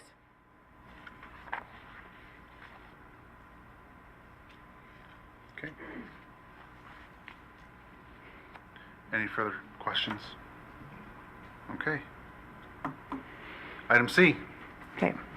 The list of recommendations generated by my departments come from multiple sources based on a comprehensive analysis of this district. The items that you voted on with technology and security were part of the analysis conducted by both of my departments, the safety, security, and the technology departments. So to create the list of recommendations that my departments have, we've used multiple data sources. This includes the SEC report from March of 22. This includes the vulnerability assessment the state of Michigan requires through the Cybersecurity and Infrastructure and Security Agency for the EOP. The building assessments conducted by Mr. Vernier and myself, as we are both trained in conducting building safety and security audits, along with guidepost recommendations. One such recommendation from our list that I'm here tonight to discuss with you is a rapid response safe. I bring forth two proposals for this and would like to expand on why we have two proposals and the justification for the purchase. As we are all too well aware, in an active shooter situation, seconds count.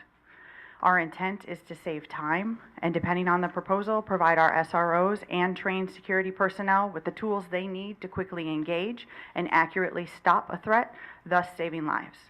Matt Hardy, he's the Director of Operations at the National Association of School Resource Officers, said, while there aren't official databases with numbers of districts that utilize such a strategy, it is becoming more common as school safety holds national attention. SROs that are working the schools should have every tool that a patrol officer has at their disposal in the case of an emergency that may arise in the school. Ken Trump, who is the president of the National School Safety and Security Services, said in an active shooter situation, semi-automatic rifles, such as an AR-15, could be more useful in stopping a shooter than a standard sidearm, such as a handgun that police hold in a holster. Having them available provides officers with the availability to counter someone with a comparable weapon. So why this safe? Why this company? Mr. Vernier and I conducted research and consulted with local law enforcement as well as area school districts who have purchased similar items. Majority of the safes in circulation use codes or fingerprints to access. Codes can be shared or forgotten, and that creates an additional security risk. Fine motor skills decrease once your heart rate exceeds 115 beats per minute, meaning that you only have your gross motor skills to rely on, so fingerprint safes are not the best option in an emergency situation. The 360 Life Safety Rapid Response Safe allows for rapid access due to the built-in iris scanner. This safe eliminates using codes for access and requires no fine motor skills. Unauthorized access is therefore eliminated. The safe has a backup power source and the ability to be integrated within our alarm system. Given the large footprint of the high school and middle school, there are several hallways that are too big for a pistol to be effective. The ability to access a long gun quickly will increase our chances of ending an active shooter situation more effectively. Other districts across the state and country have placed safes in the security office or visible locations, whereas ours would be in an undisclosed location without a drop ceiling, with additional security measures in place to ensure that only those who need to know would have access to the location. I am aware of at least 4 districts in Oakland County who currently have installed or are in process of installing these safes.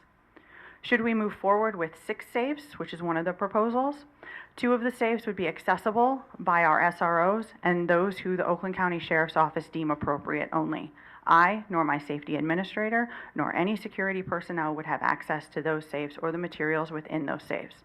The other 4 safes would be accessible to the school safety administrator, security specialist, and select Fortis employees if we deem that. The district security personnel would undergo additional training to meet the requirements of accessing the tools. The contract with Fortis would be amended to reflect the additional expectations such as qualifications, training, and maintenance of weapons. Part of my department's expectations for our contracted security personnel is that they have police, fire, or military background. This, along with Fortis's robust professional development program, ensures that they are trained and capable of utilizing the tools if they had to.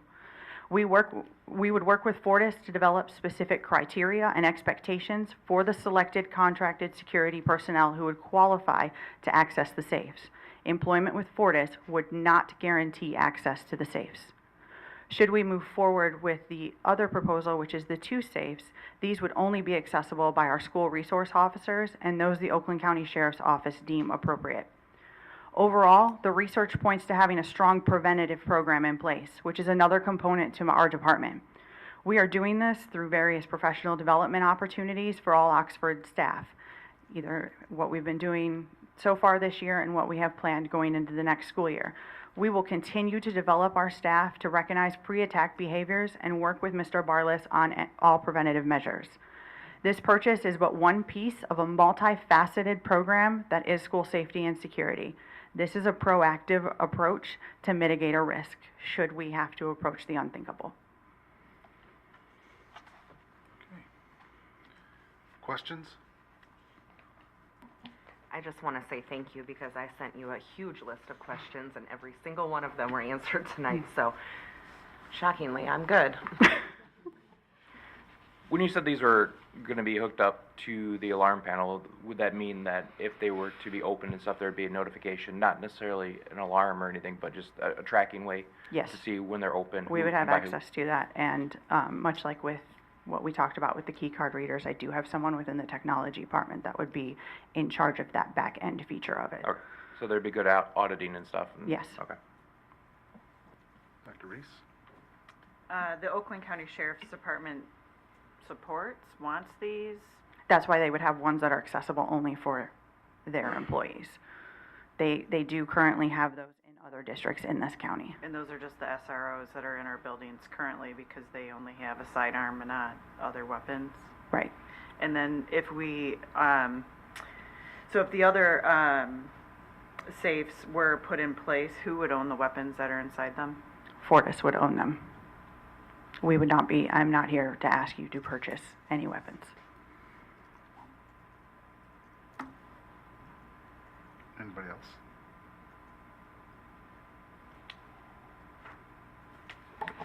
I Go just ahead, want to make James. one comment. So, we've gotten lots of emails about this from all different stances and stuff. For somebody that responded to the day in November and speaking to your point of fine motor skills, watching Kurt News fumble through keys to get into rooms so we could search and clear things out, just reinforces the fact that even though the situation, I would say, was getting closer to being, where the threat was taken, the suspect was in custody, and we were doing our final checks and continuing to push through. But the fact of when that comes, those fine motor skills are gone. So the fact that you guys are looking at something that deals with something, biometrics for security, for auditing and stuff, I appreciate you taking the due diligence and looking through and searching for, what would suffice and not something subpar, but also taking in consideration of what we've experienced and taking lessons learned from that and helping us move forward. Anybody else? I'm just not sure how I feel about this. I feel like we're taking a problem, a massive problem that we already are living through because of guns, and our solution is more guns.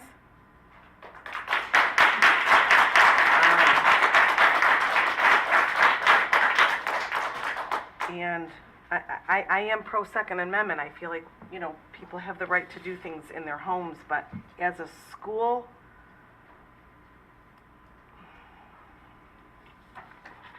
I don't know about this. This is one of the problems with where we're at, right? We're in a situation It where already happened. It was, it's a situation where we are reacting to an event, and sometimes we get so involved in trying to look at things from every single angle. We have to, there is no, yes, this is the right answer, no, this is the incorrect answer. There is not a yes or no to this. This is about what do you look at from a perspective of what's the most important thing, and whether that's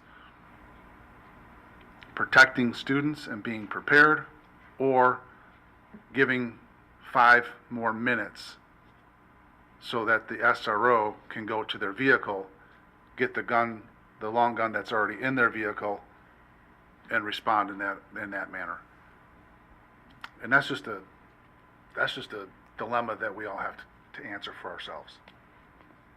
So. but our SROs are armed, correct? So we're just With a talking pistol. about bigger guns. But they already have them in their vehicles. They have every Oakland, and James, you would know better than I as an officer, and so would you. Yeah. Every police vehicle has a long gun in it. Now, it is secured by a locking mechanism. Is that accurate? Yeah, so for most vehicles, they're secured with a locking mechanism, but it requires you to get into the driver's seat, turn the ignition to an on position to set power to that to unlock them.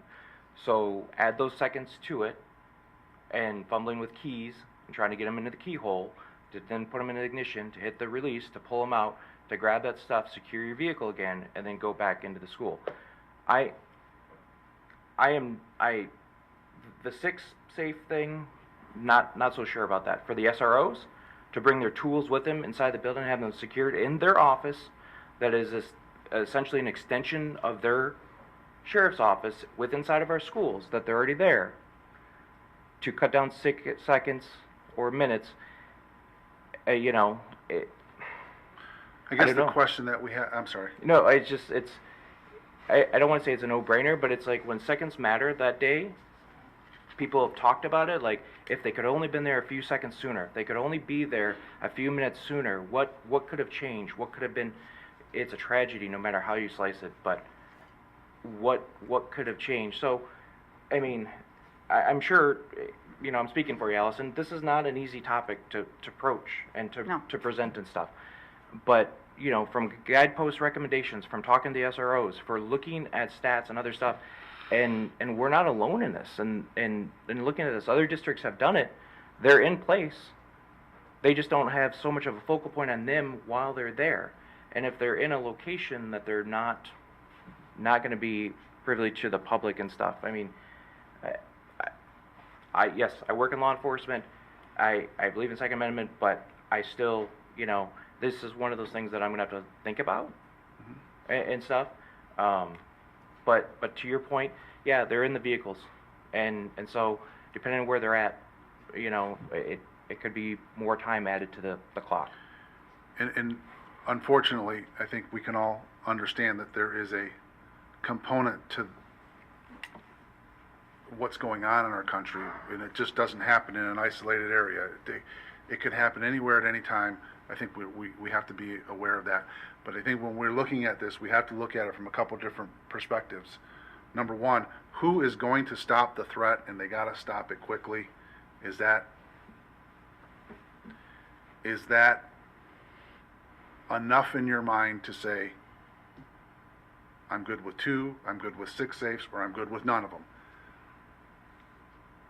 We have to look at it from the perspective of stopping a threat, not keeping a firearm in the building. It's to stop a threat. That is the ultimate goal. The ultimate goal isn't to let everybody have access to it. It's a very narrow, it's essentially 2 people in Oakland County if you go with 2 safes. Am I correct? Depending on what the Oakland County Sheriff's Office says, yes. But guaranteed it would be our 2 SROs. Okay. Anybody else with thought? But, I wouldn't have access to this. No, and I don't think it's not my world to have access to that. I don't think that I would sit here and advocate for anybody in No. our building, any staff member, any principal, anybody. Listen, the reason that we have the SROs in the building, and the reason that we have is because that's their job. I see things all the time. Well, you should put veterans in the buildings and arm them. Well, that's not the answer, I don't think. But you got to have something there. I don't know. It's a tough. They are already armed though, so we're really just talking about giving them access to more weaponry. To the tools that they would already have if they were a patrol officer. So They not could run out to additional. their car. Yeah, not additional stuff. Bringing the tools from their car and securing them in their office. Would that be an option? From what, sure. let me Yeah. correct that. From what I understand from other districts in Oakland County who have done that, they are then issued a second Okay. long gun that would then stay. It wouldn't be traveling back and forth. Okay. And Thank you. I don't pretend any expertise in this area. So I had to ask some people, what's the difference, and had some friends back home that are officers. And they said, we're trained, Vicki, to do certain things with a long gun that you can't do with a pistol. And clearing rooms and getting into buildings, and you guys probably know this better than I do. And so they explained to me that the 2 kinds of guns, and I'm not a gun person, are very different in terms of what you use them for, and their effectiveness is very different depending on circumstances. And I also understand that you would absolutely want to keep the gun in the car in case you happen to be in the car at the time an incident happened, and you grabbed that gun right there. But if you're in the building at the time of an incident, they would like to have the gun in the building with them so they can grab it right there. This is a huge decision. I'm very thankful I don't get a vote. But we have 3 weeks to think about it. We have 3 weeks to gather public opinion. We have 3 weeks where people can email us, and you guys are good at emailing us. I've experienced that so far, and that's a good thing. So we have the time to be thoughtful. But what helped me, and maybe it would help, some of you, to find some of these officers of the law and ask them about those differences. I can't explain everything they told me because I didn't understand a lot of it, but it helped me understand that there's two very different purposes to these two very different kinds of guns. And I don't think there's a debate on that. I think it's just I think it would be helpful to understand the evidence of not only K through 12 schools that have these in place, but other industries, and have they been effective, or is this just in case? I don't know if we would ever have known that detail. And I think it would be helpful if the SRO, I think you do a great job, Allison, but I think that the depth of the topic and from the profession itself would be incredibly powerful.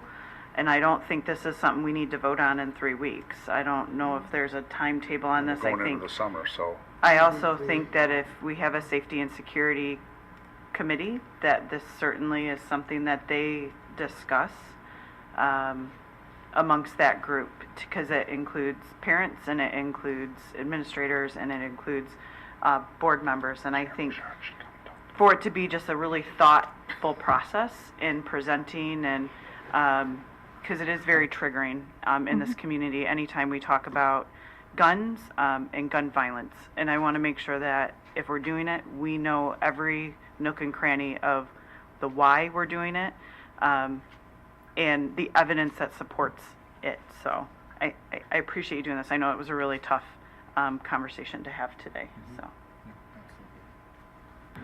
And maybe some law enforcement expertise, and even the other side of the conversation.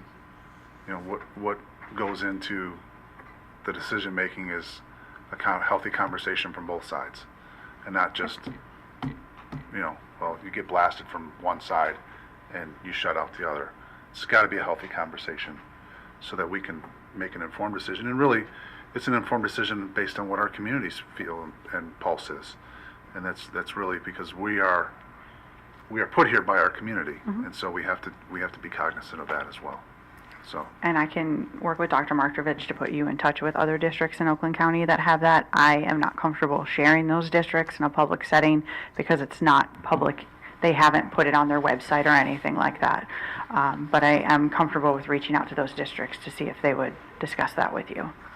And I think also you made a very good point, Erin. We have June, we have July, we have August. There isn't a rush.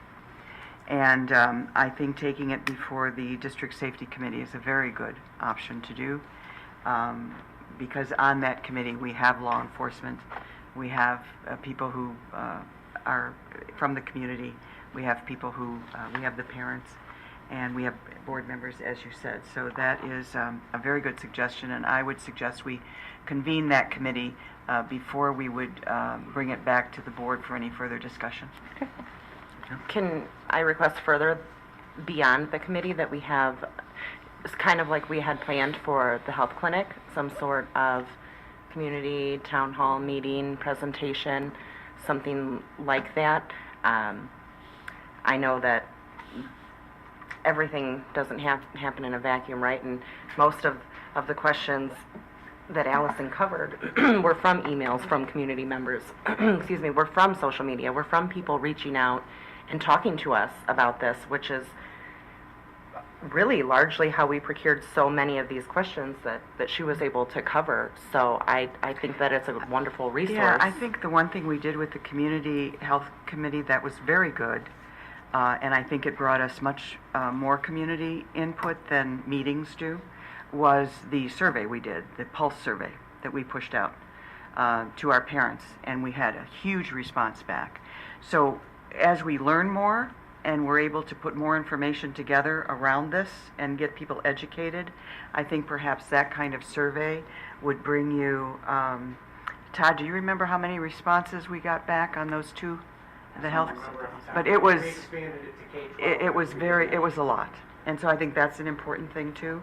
To have public information meetings, I think would also be something we could do, but you typically do not get the wide range of community input you're going to get from something like that, so perhaps both.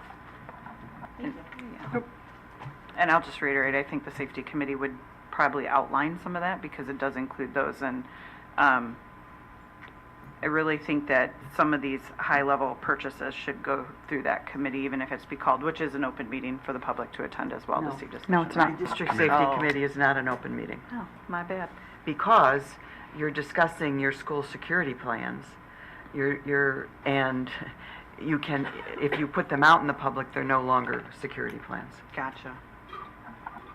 It's not a board committee. Okay, Right, I thought it was for some reason, so that's my fault. That's okay. it's all right. Mhm. We've all stepped in it once or I'd, twice. I'd like to see, just with the SROs, if there's from the sheriff's office, if they have kind of their own policies and how they use these, maybe not naming districts, but to understand that aspect. If we were to do the 2 for the SROs, if there's something that they can give us to help us to understand on that aspect. I don't know if they would have something like that that'd be able to share with us and stuff on it, but just, again, full transparency and to help the community understand so we can all, have as much information as possible Mhm. and stuff. Very good. You got that? I do. All right. I have my notes. Anybody else want to give Vicki some ideas, thoughts? Okay. All right. Item number 9, unscheduled audience participation. Do you want to take a 5-minute break? And then we'll get through these? Thank you. We'll take a 5-minute break.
Oh, hang on.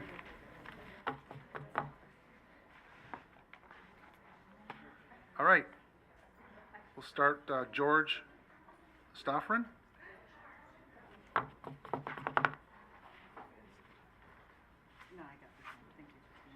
So just to kind of give everybody a heads up, the timer, it'll show right up there. When it comes on, the yellow button will light, the yellow light will go on.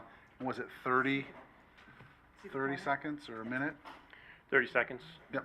And then once it goes to red, we'll give you about 10 seconds to finish up the thought, and then, because we got a few cards here, let's try to keep it to that time frame. Okay. All right, thank you.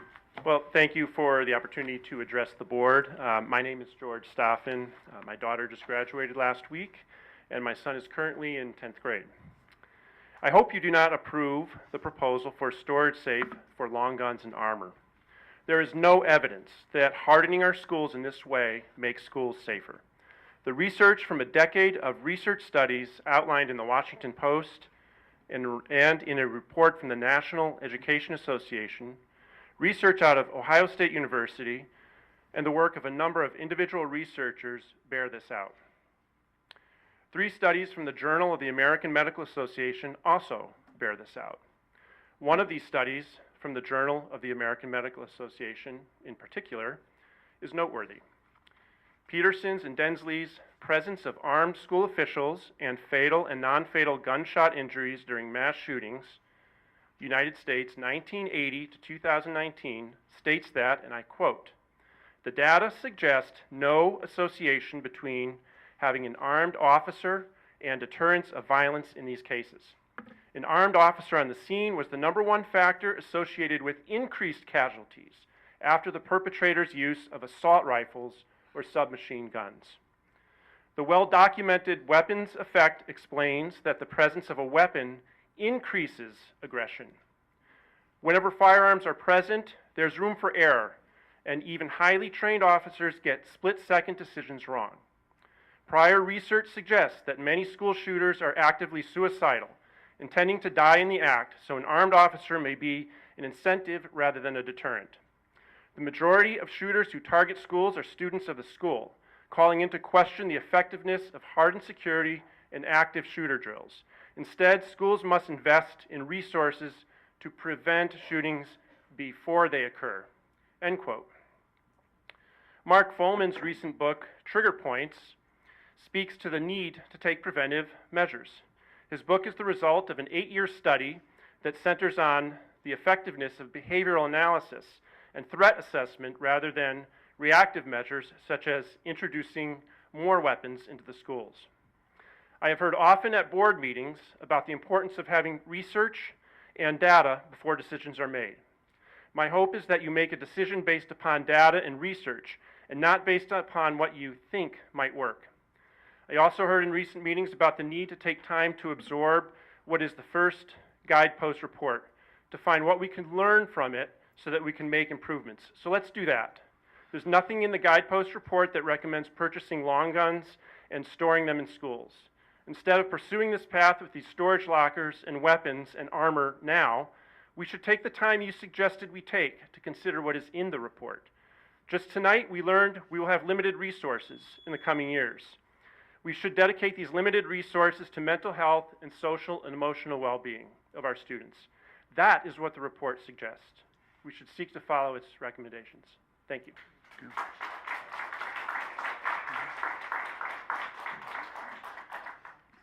Mark Gillum?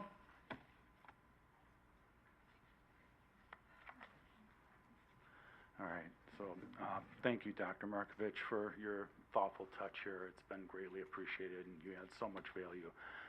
We're so thankful to have you and all the new board members. Since the equipping our security teams with the proper hardware seems like a good move, what are we up to, $1 billion we've sent to Ukraine so they can stack Russian bodies and protect themselves, and we don't want to protect our own people? That seems a little crazy. We probably shouldn't send any more weapons or money there either. The security in the bathrooms were an issue leading up to November 30th, the incident with the individual who ended up being the shooter. bringing in dead animals and stuff, and we just didn't know what happened in the bathroom because, you know, it's just like this free-for-all spot. I suggested that we put all bathrooms as single-use bathrooms, so everybody's not going in the bathroom together. I didn't see any indication of that on the plan. Is that something you could look into? If we're gonna spend $1 million upgrading the bathrooms, single-use bathrooms would really be, kind of plug that security hole for all the effort everybody's going into. And then a couple other things. You're doing a really good job, Dan, of weaponizing the attorneys against this community, against every family that's a victim. And I don't know if you think you're doing a good job by doing that or helping us, but I'm not sure, you know, do the attorneys answer to you or do you answer to the attorneys? Because it's really hard to tell from the perspective of the community. And I think now that we know your immunity doesn't stand in regards to gross negligence, your employees, your failure to implement policy and protocols to protect our children, I still think you guys should resign. Anybody who was present November 30th, if you were in charge, you failed us all, you failed this community.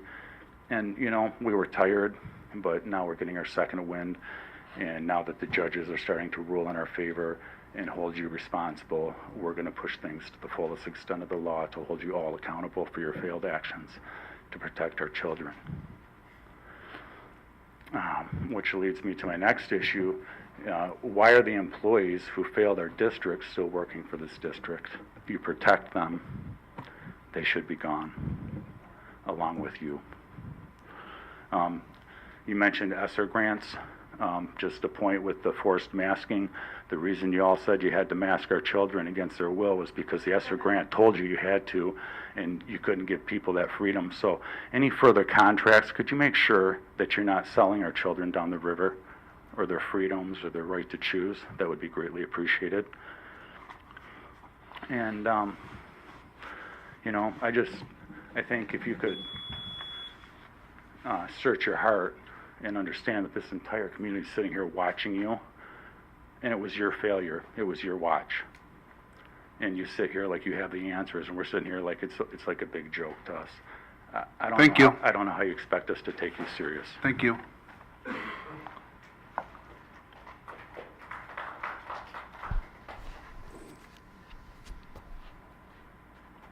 Michelle McLennan?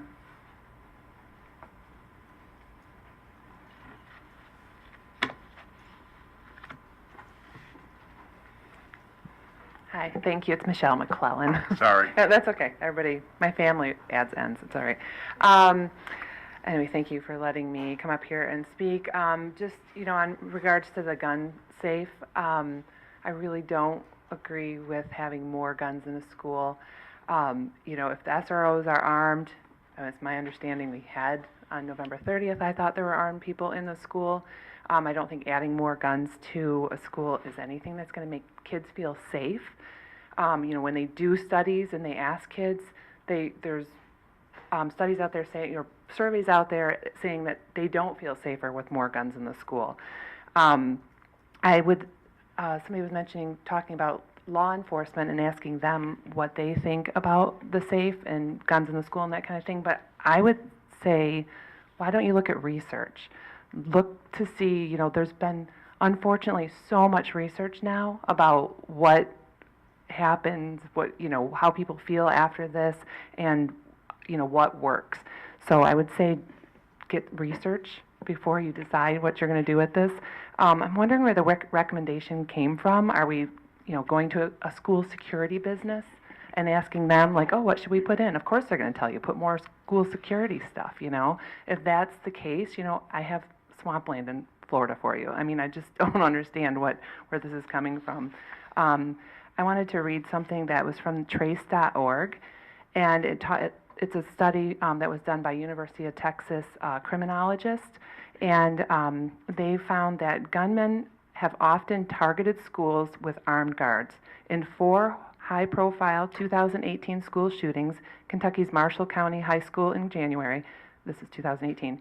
Florida's Marjorie Stoneman Douglas High School in February, Maryland's Great Mills High School in March, and Santa Fe High School in Texas in May. Attackers stormed campuses despite the presence of armed guards. In all 4 of those cases, guards failed to stop the gunman from killing.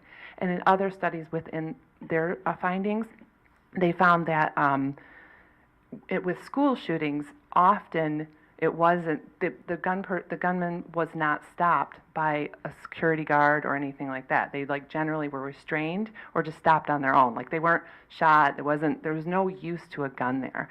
I think if we want to really think about our kids, we have to think about what is going to make them feel safe being in a school. And I personally don't think a gun safe sitting there to hold more guns is going to make them feel safe. So thank you for your consideration.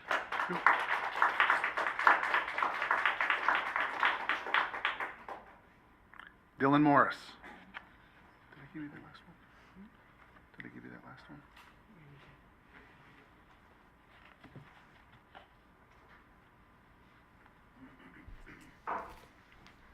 Thank you. I am relieved to hear an appropriate amount of hesitancy about such an impactful decision and would strongly encourage the board to pursue the ideas before putting forward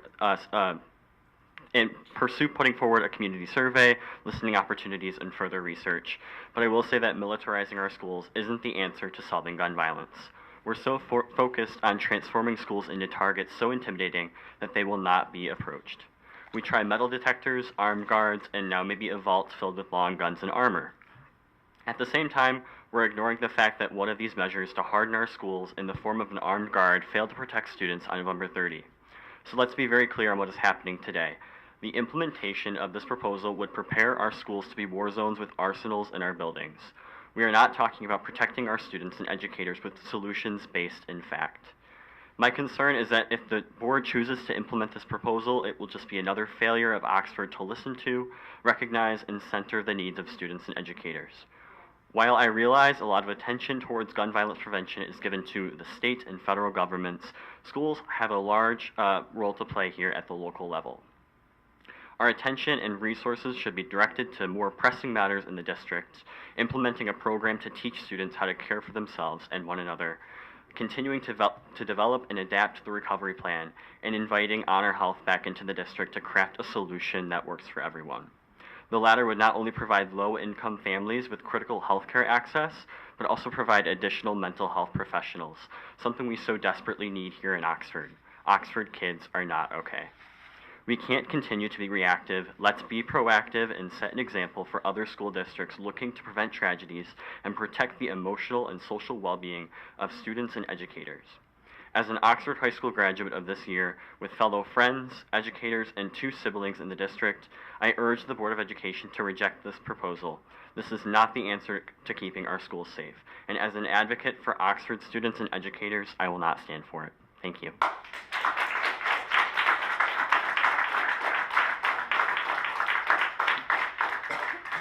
Andrea Jones.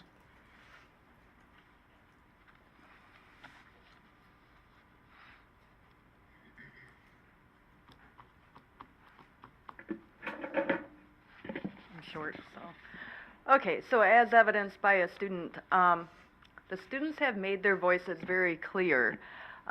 So clear, in fact, that the ACLU feels that their First Amendment rights were violated by not letting them wear orange quarters. So they've been very clear on their stance. I'm wearing a t-shirt that says March for Our Lives, where over 600 people came to Oxford to march against gun violence. These kids have been very clear on where they stand with this. So the tone deafness is a hard pill to take. I agree with Heather. The answer to guns is simply not more guns. We do need to work on the very long list of guidepost recommendations before we start introducing other things into the mix. So let's talk about the SRO, because it's my understanding that they're going to be carrying these weapons from their patrol car into the building each day to lock them. So what is the security protocol that we would have for that? How would that make the students and faculty that already have PTSD feel seeing AR-15s being carried in and out of the building each day? Is that something that we considered? Because I haven't heard anything about the security of that. Also with that, the rate of workplace mass shootings is increasing daily. And so I did a little bit of research on SROs and police officers, and the data is not great on this. Of the police officers reported, 26.5% reported hopelessness, and a significant association was found with depression and burnout. In individual cases, these conditions were associated with suicidal thoughts. So I'm not against police, but we have to admit that there is definitely some mental health issues there. And so it's another caveat of adding in an element that could be dangerous in this building by bringing guns into it. Also, I want to argue the point that they would have quicker access to these guns because they're locked away in an office. We don't actually know that. Perhaps the patrol car would have been at the other end of the building where a shooting is taking place, and it would be quicker to go there. So we can argue semantics about that all day long. But in a certain situation, seconds do count, but it doesn't mean it's only going to go one way. It could go both ways. So there's no way to prove that. Also, I do want to talk about Dan's comment that you made earlier. The reason we have the SROs in the building is because that's their job. We were failed tremendously by Officer Potts. It was her job. She opened the door, but she walked away. What difference would it have made if she had a long gun? She didn't use her pistol. She didn't do anything.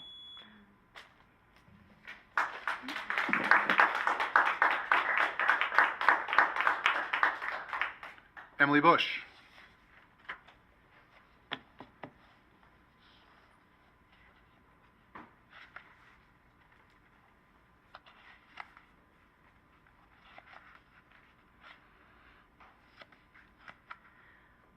President D'Alessandro and members of the board, thank you for the opportunity to speak with you this evening. My name is Emily Bush, and I'm a parent of a 10th grader at Oxford High School, one of the many students forced to run for his life on November 30th, 2021. I'm here today because this district has repeatedly pledged to address the root causes of a terrible shooting that claimed 4 children's lives. It's now been 539 days, and yet the talk has led to no action. And that is not unique to this board. In the immediate aftermath of the school shooting, we talked about mental health, not only as a way to confront the trauma of those impacted, but also to address the root causes and prevent future shootings. But after 539 days, countless meetings, and federal resources denied, what do we have to show for it? Some very expensive safes that security experts say can easily be cracked with simple items like screwdrivers, a hammer, or even paper clips and straws? Is this really what we want? To turn our schools into war zones? The research is clear. Prevention starts with fostering safe, trusting home and school environments. It's imperative that we refocus on the needs of our kids, on teaching kids coping skills, how to manage emotions, how to feel and show empathy for others, how to establish and maintain supportive relationships, and how to make responsible, caring decisions. Too often, kids' feelings of loneliness, disconnection, and isolation are ignored with adults saying, "It's just how teenagers are." But when kids lack connections and don't have the tools to manage their emotions, their mental health and well-being suffer. And we know that shooters nearly always exhibit warning signs of potential violence that concern the people around them. So why then are we rushing to put loaded weapons in schools when the district has yet to invest in programs that can prevent grievances from escalating into attacks? If guns made us safer, we would be the safest country in the world. So before you rush to put more loaded weapons in our schools, I urge you to address the very real mental health crisis among kids and children's access to firearms in the home. This isn't about politics. It's about protecting our kids. That's our job. The research is clear. Prioritizing mental health and providing the support that students in crisis need is proven effective prong of multifaceted prevention strategy. I urge you to take immediate action to address the root cause of the problem. Thank you.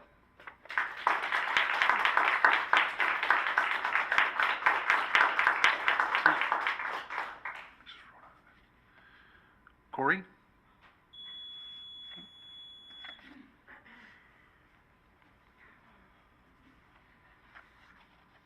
Hello. This is not the way to move forward. I'm here to oppose weapon vaults to be installed in our district. Why exactly would we need this? I think you said it was $45,000. I'm not sure if that's it, but that would make no difference on November 30th to have a stockpile of guns. I think, Dan, you said what could have changed. What could have changed on November 30th? I think reporting behaviors instead of hiding them would have made the school safer. Yes. I think common sense and following protocols could have saved lives. I think having a real threat assessment team would have saved lives.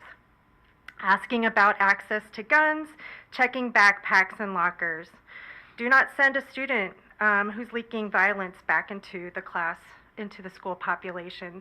Those are simple things that could have saved lives that day that just weren't done, and those things are free. Contacting law enforcement. This is a huge one. I think, well, hold on.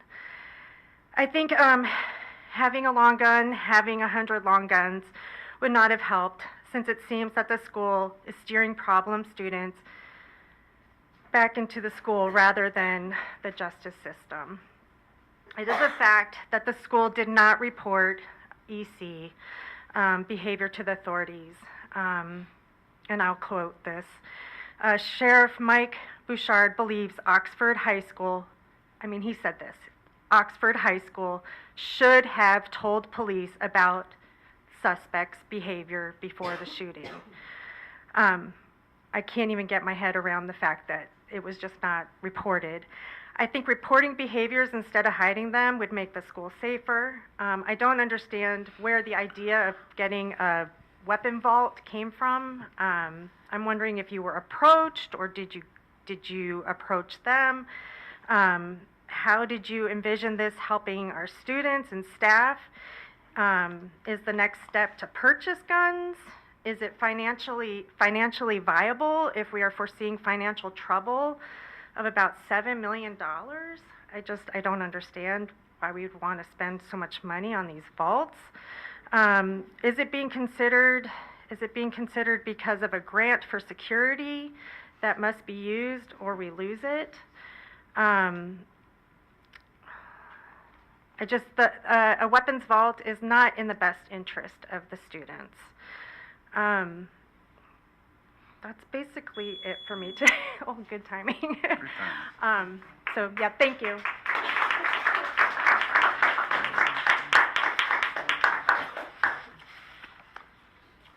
William Hamilton.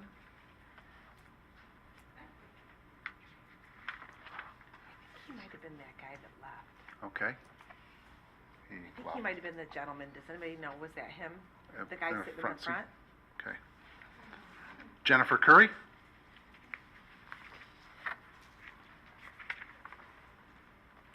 Hi, good evening, everyone. I'm Jennifer. I am the mother of 2 elementary age students, and I'm coming to you on behalf of them.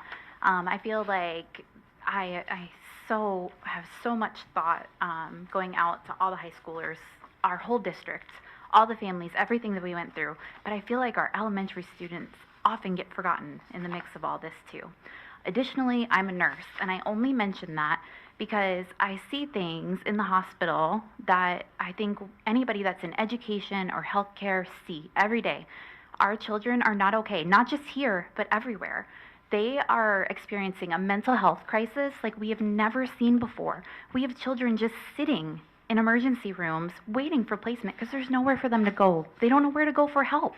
And they try to get help from us as adults, as teachers, and whatnot, and I don't know if we know what to do either.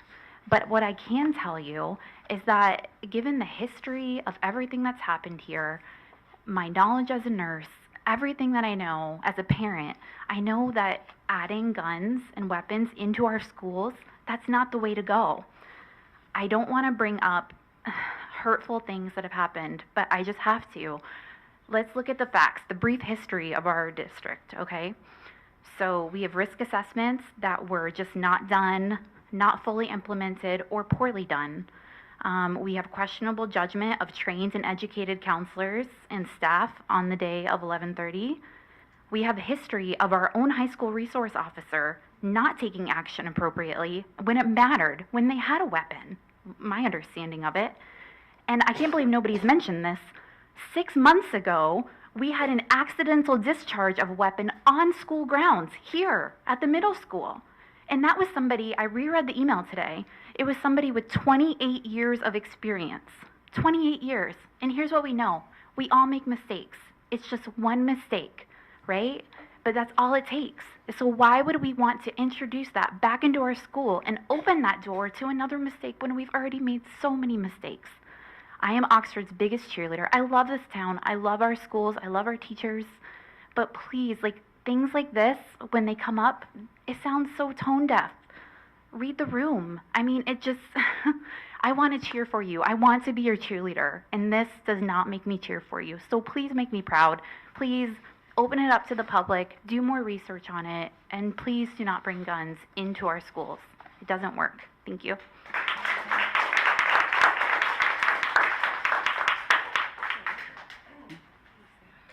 Jen Hart.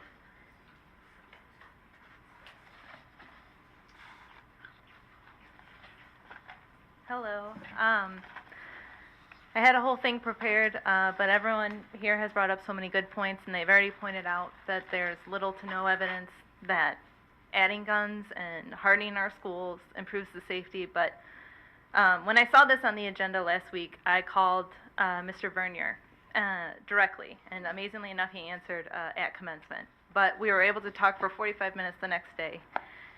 And over and over, when I was talking to him, he kept bringing up the Covenant school shooting in Tennessee, that's the reason we need these.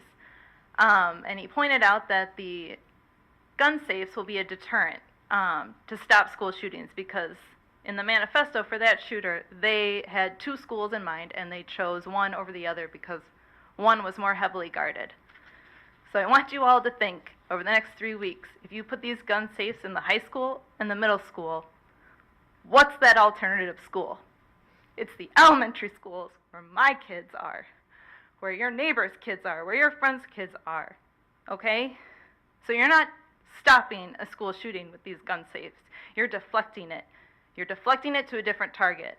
And let's say we put gun safes in every school, all of our schools. The shooter is not going to stop. They're not going to say, oh, well, I guess we're done here. Go back to my normal life. They're going to pick a different target. What is that target going to be? Downtown? The businesses where you all shop? Meijer? Somewhere else? The movie theater? This is not a good solution. This solution, at best, if used and saves seconds, only lowers our body count. That's not okay. That's not okay with me, and it shouldn't be okay with any of you. And I'm sorry if I'm very angry tonight, but this is just ridiculous. I can't believe we're even considering this. Thank you.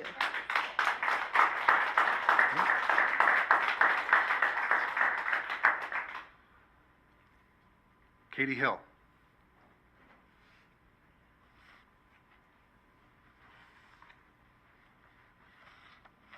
Hi, everyone. Like Jen, everybody has already reiterated, there is no data, no research in existence that says adding guns to a situation makes something safer, because it just doesn't. That is, I will say there's no independent peer-reviewed research, because special interest groups will produce data that is biased. That's not legitimate research. It's not legitimate data. So when we talk about why these are important to have in our schools, we had armed security in our schools, and they didn't make it to the situation in time. So now we want this armed SRO or security person to then take additional time instead of going to the immediate threat and then go to a safe and then put on armor and then go. to the threat? No, I want them going to the threat immediately. We also have talked a lot about fine motor skills degrading throughout these presentations so much that someone can't put in a PIN code to open a safe, but we're going to give them an AR-15. That makes no sense. I'm sorry, 0 cents. Additionally, this proposal does not address any of the gaps by guidepost. We should spend that money on, we hired these experts and paid a lot of money. We should look at what they are recommending. And I can just give you an example. I was at the Performing Arts Center about a week and a half ago for my son's 3rd grade concert. There was another elementary concert right before his. The lobby was packed. The Performing Arts Center was packed. The eVolve systems were blocked and there was no security. If anything, that's a soft target, either for an event to happen there or for someone to bring in a weapon to store and use at a later date. Let's use our heads here. I'm also really concerned about, does this tie us in a contract with Fortis if we want to change security vendors? I did a little research online and I found that Fortis and 360 Life Safety share the exact same address of 4023 South Old US 23 Suite 108, Brighton, Michigan. They are both located in the same office. So why are we doing business spending $45,000 on gun safes with one company that's in the same suite as our security company? Are they even separate companies? Lastly, I want to add, it's exhausting as a parent to only find this information out by scouring attachments embedded within our board meeting agendas. It furthers the perception that this district is untrustworthy and not transparent. And honestly, if we have these safes put in any of our schools, my son will not attend those schools. Period.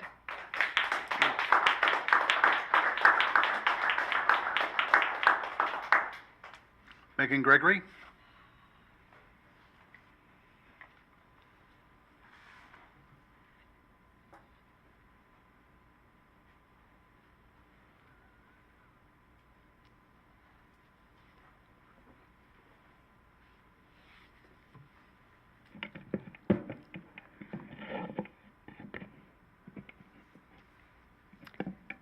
Coming here tonight, I was really excited to hear about the bathrooms. To say I'm devastated right now is an understatement. After months of asking, presenting, working with companies who are more than willing to donate and to give help with reconstruction, I was told we were only in the beginning stages and there were no decisions made. I was told they would contact the companies. I gave them all the information. Crickets. The one thing I asked is that doors don't get removed. If you have to keep them open, but don't remove them. I'm curious how this is mitigating risk. I do know what would have mitigated risk on the bathroom doors on November 30th. Locks, having an SRO in the building, having someone yelling over the PA where the shooter is. I can go on and on. Unfortunately, I'm tired and anxious knowing that I have to now go home and explain to my kids that the school's answer to their fears is to completely remove the only thing that might save them. I guess the only positive is that if this scenario happens again, those kids won't hear the door open and have to obtain any false hope.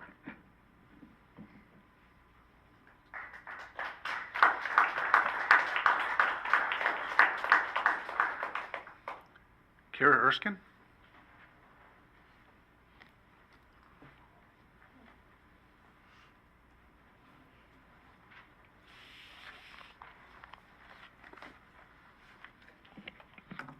Today I stand before you as a concerned member of our school community, a U.S. veteran, a former auxiliary police officer for Ferndale, a social worker, and a mother of an Oxford High School student. The proposal to introduce gun safes with long rifles in our schools cannot happen. And while I understand the intention behind this idea, it is crucial that we carefully consider the potential risks and unintended consequences associated with it. The National Institutes of Health in 2020 had a comprehensive study that said that the presence of firearms, especially long rifles, in an educational environment increases the likelihood of accidents. Now, we have witnessed incidences where even trained security personnel failed to handle firearms properly within our own schools, some even resulting in tragic outcomes. These accidents highlight the potential dangers that may arise with proper safety protocols even in place. Just knowing that they are potential long rifles in our buildings may heighten the anxiety levels and hinder the healing and recovery process of our students, which is so important to all of us. The American Psychological Association and the National Association of School Psychologists emphasize the importance of nurturing emotional well-being and minimizing stressors to support students' mental health. And by introducing these long rifles, we risk undermining their progress and overall well-being.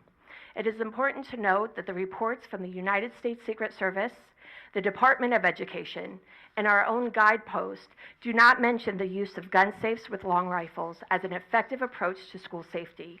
Instead, all of these reports emphasize the significance of creating a positive school climate and implementing the threat assessment protocols. Considering the traumatic experiences our school community has already endured, I urge the school board to prioritize prevention, intervention, and support systems. Let us focus on enhancing school security through the increased counseling services, the implementation of the threat assessment teams, and fostering a positive relationship with counseling and law enforcement. These proven methods promote a safer educational environment and allows our schools to fulfill the primary role of educating our children versus being reactionary. Let's entrust the responsibility of firearms to the law enforcement. And I think Vicki said it best when she said, children first. Our own IB curriculum encourages students to think critically, explore emotional and critical areas, and foster the development of emotional health. So I plead with you to do the same. Thank you. Is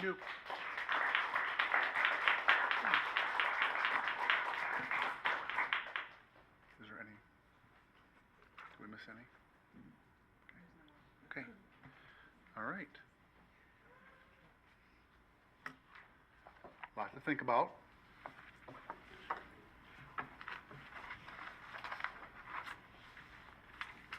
Item number 10, our scheduled activities. We have OVA commencements, Bridges commencements, and last day of school is June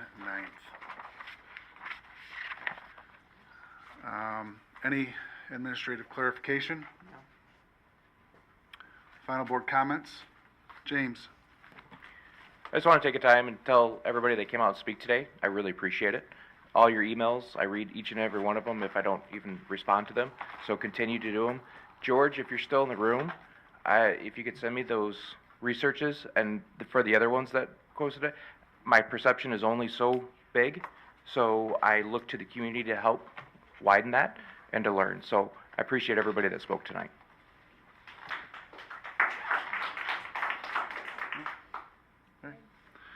Okay, so this I don't think comes as much of a surprise to some. It may come as a surprise to others. Some people may jump and cheer. My time on the board is almost over. I will be moving out of the district.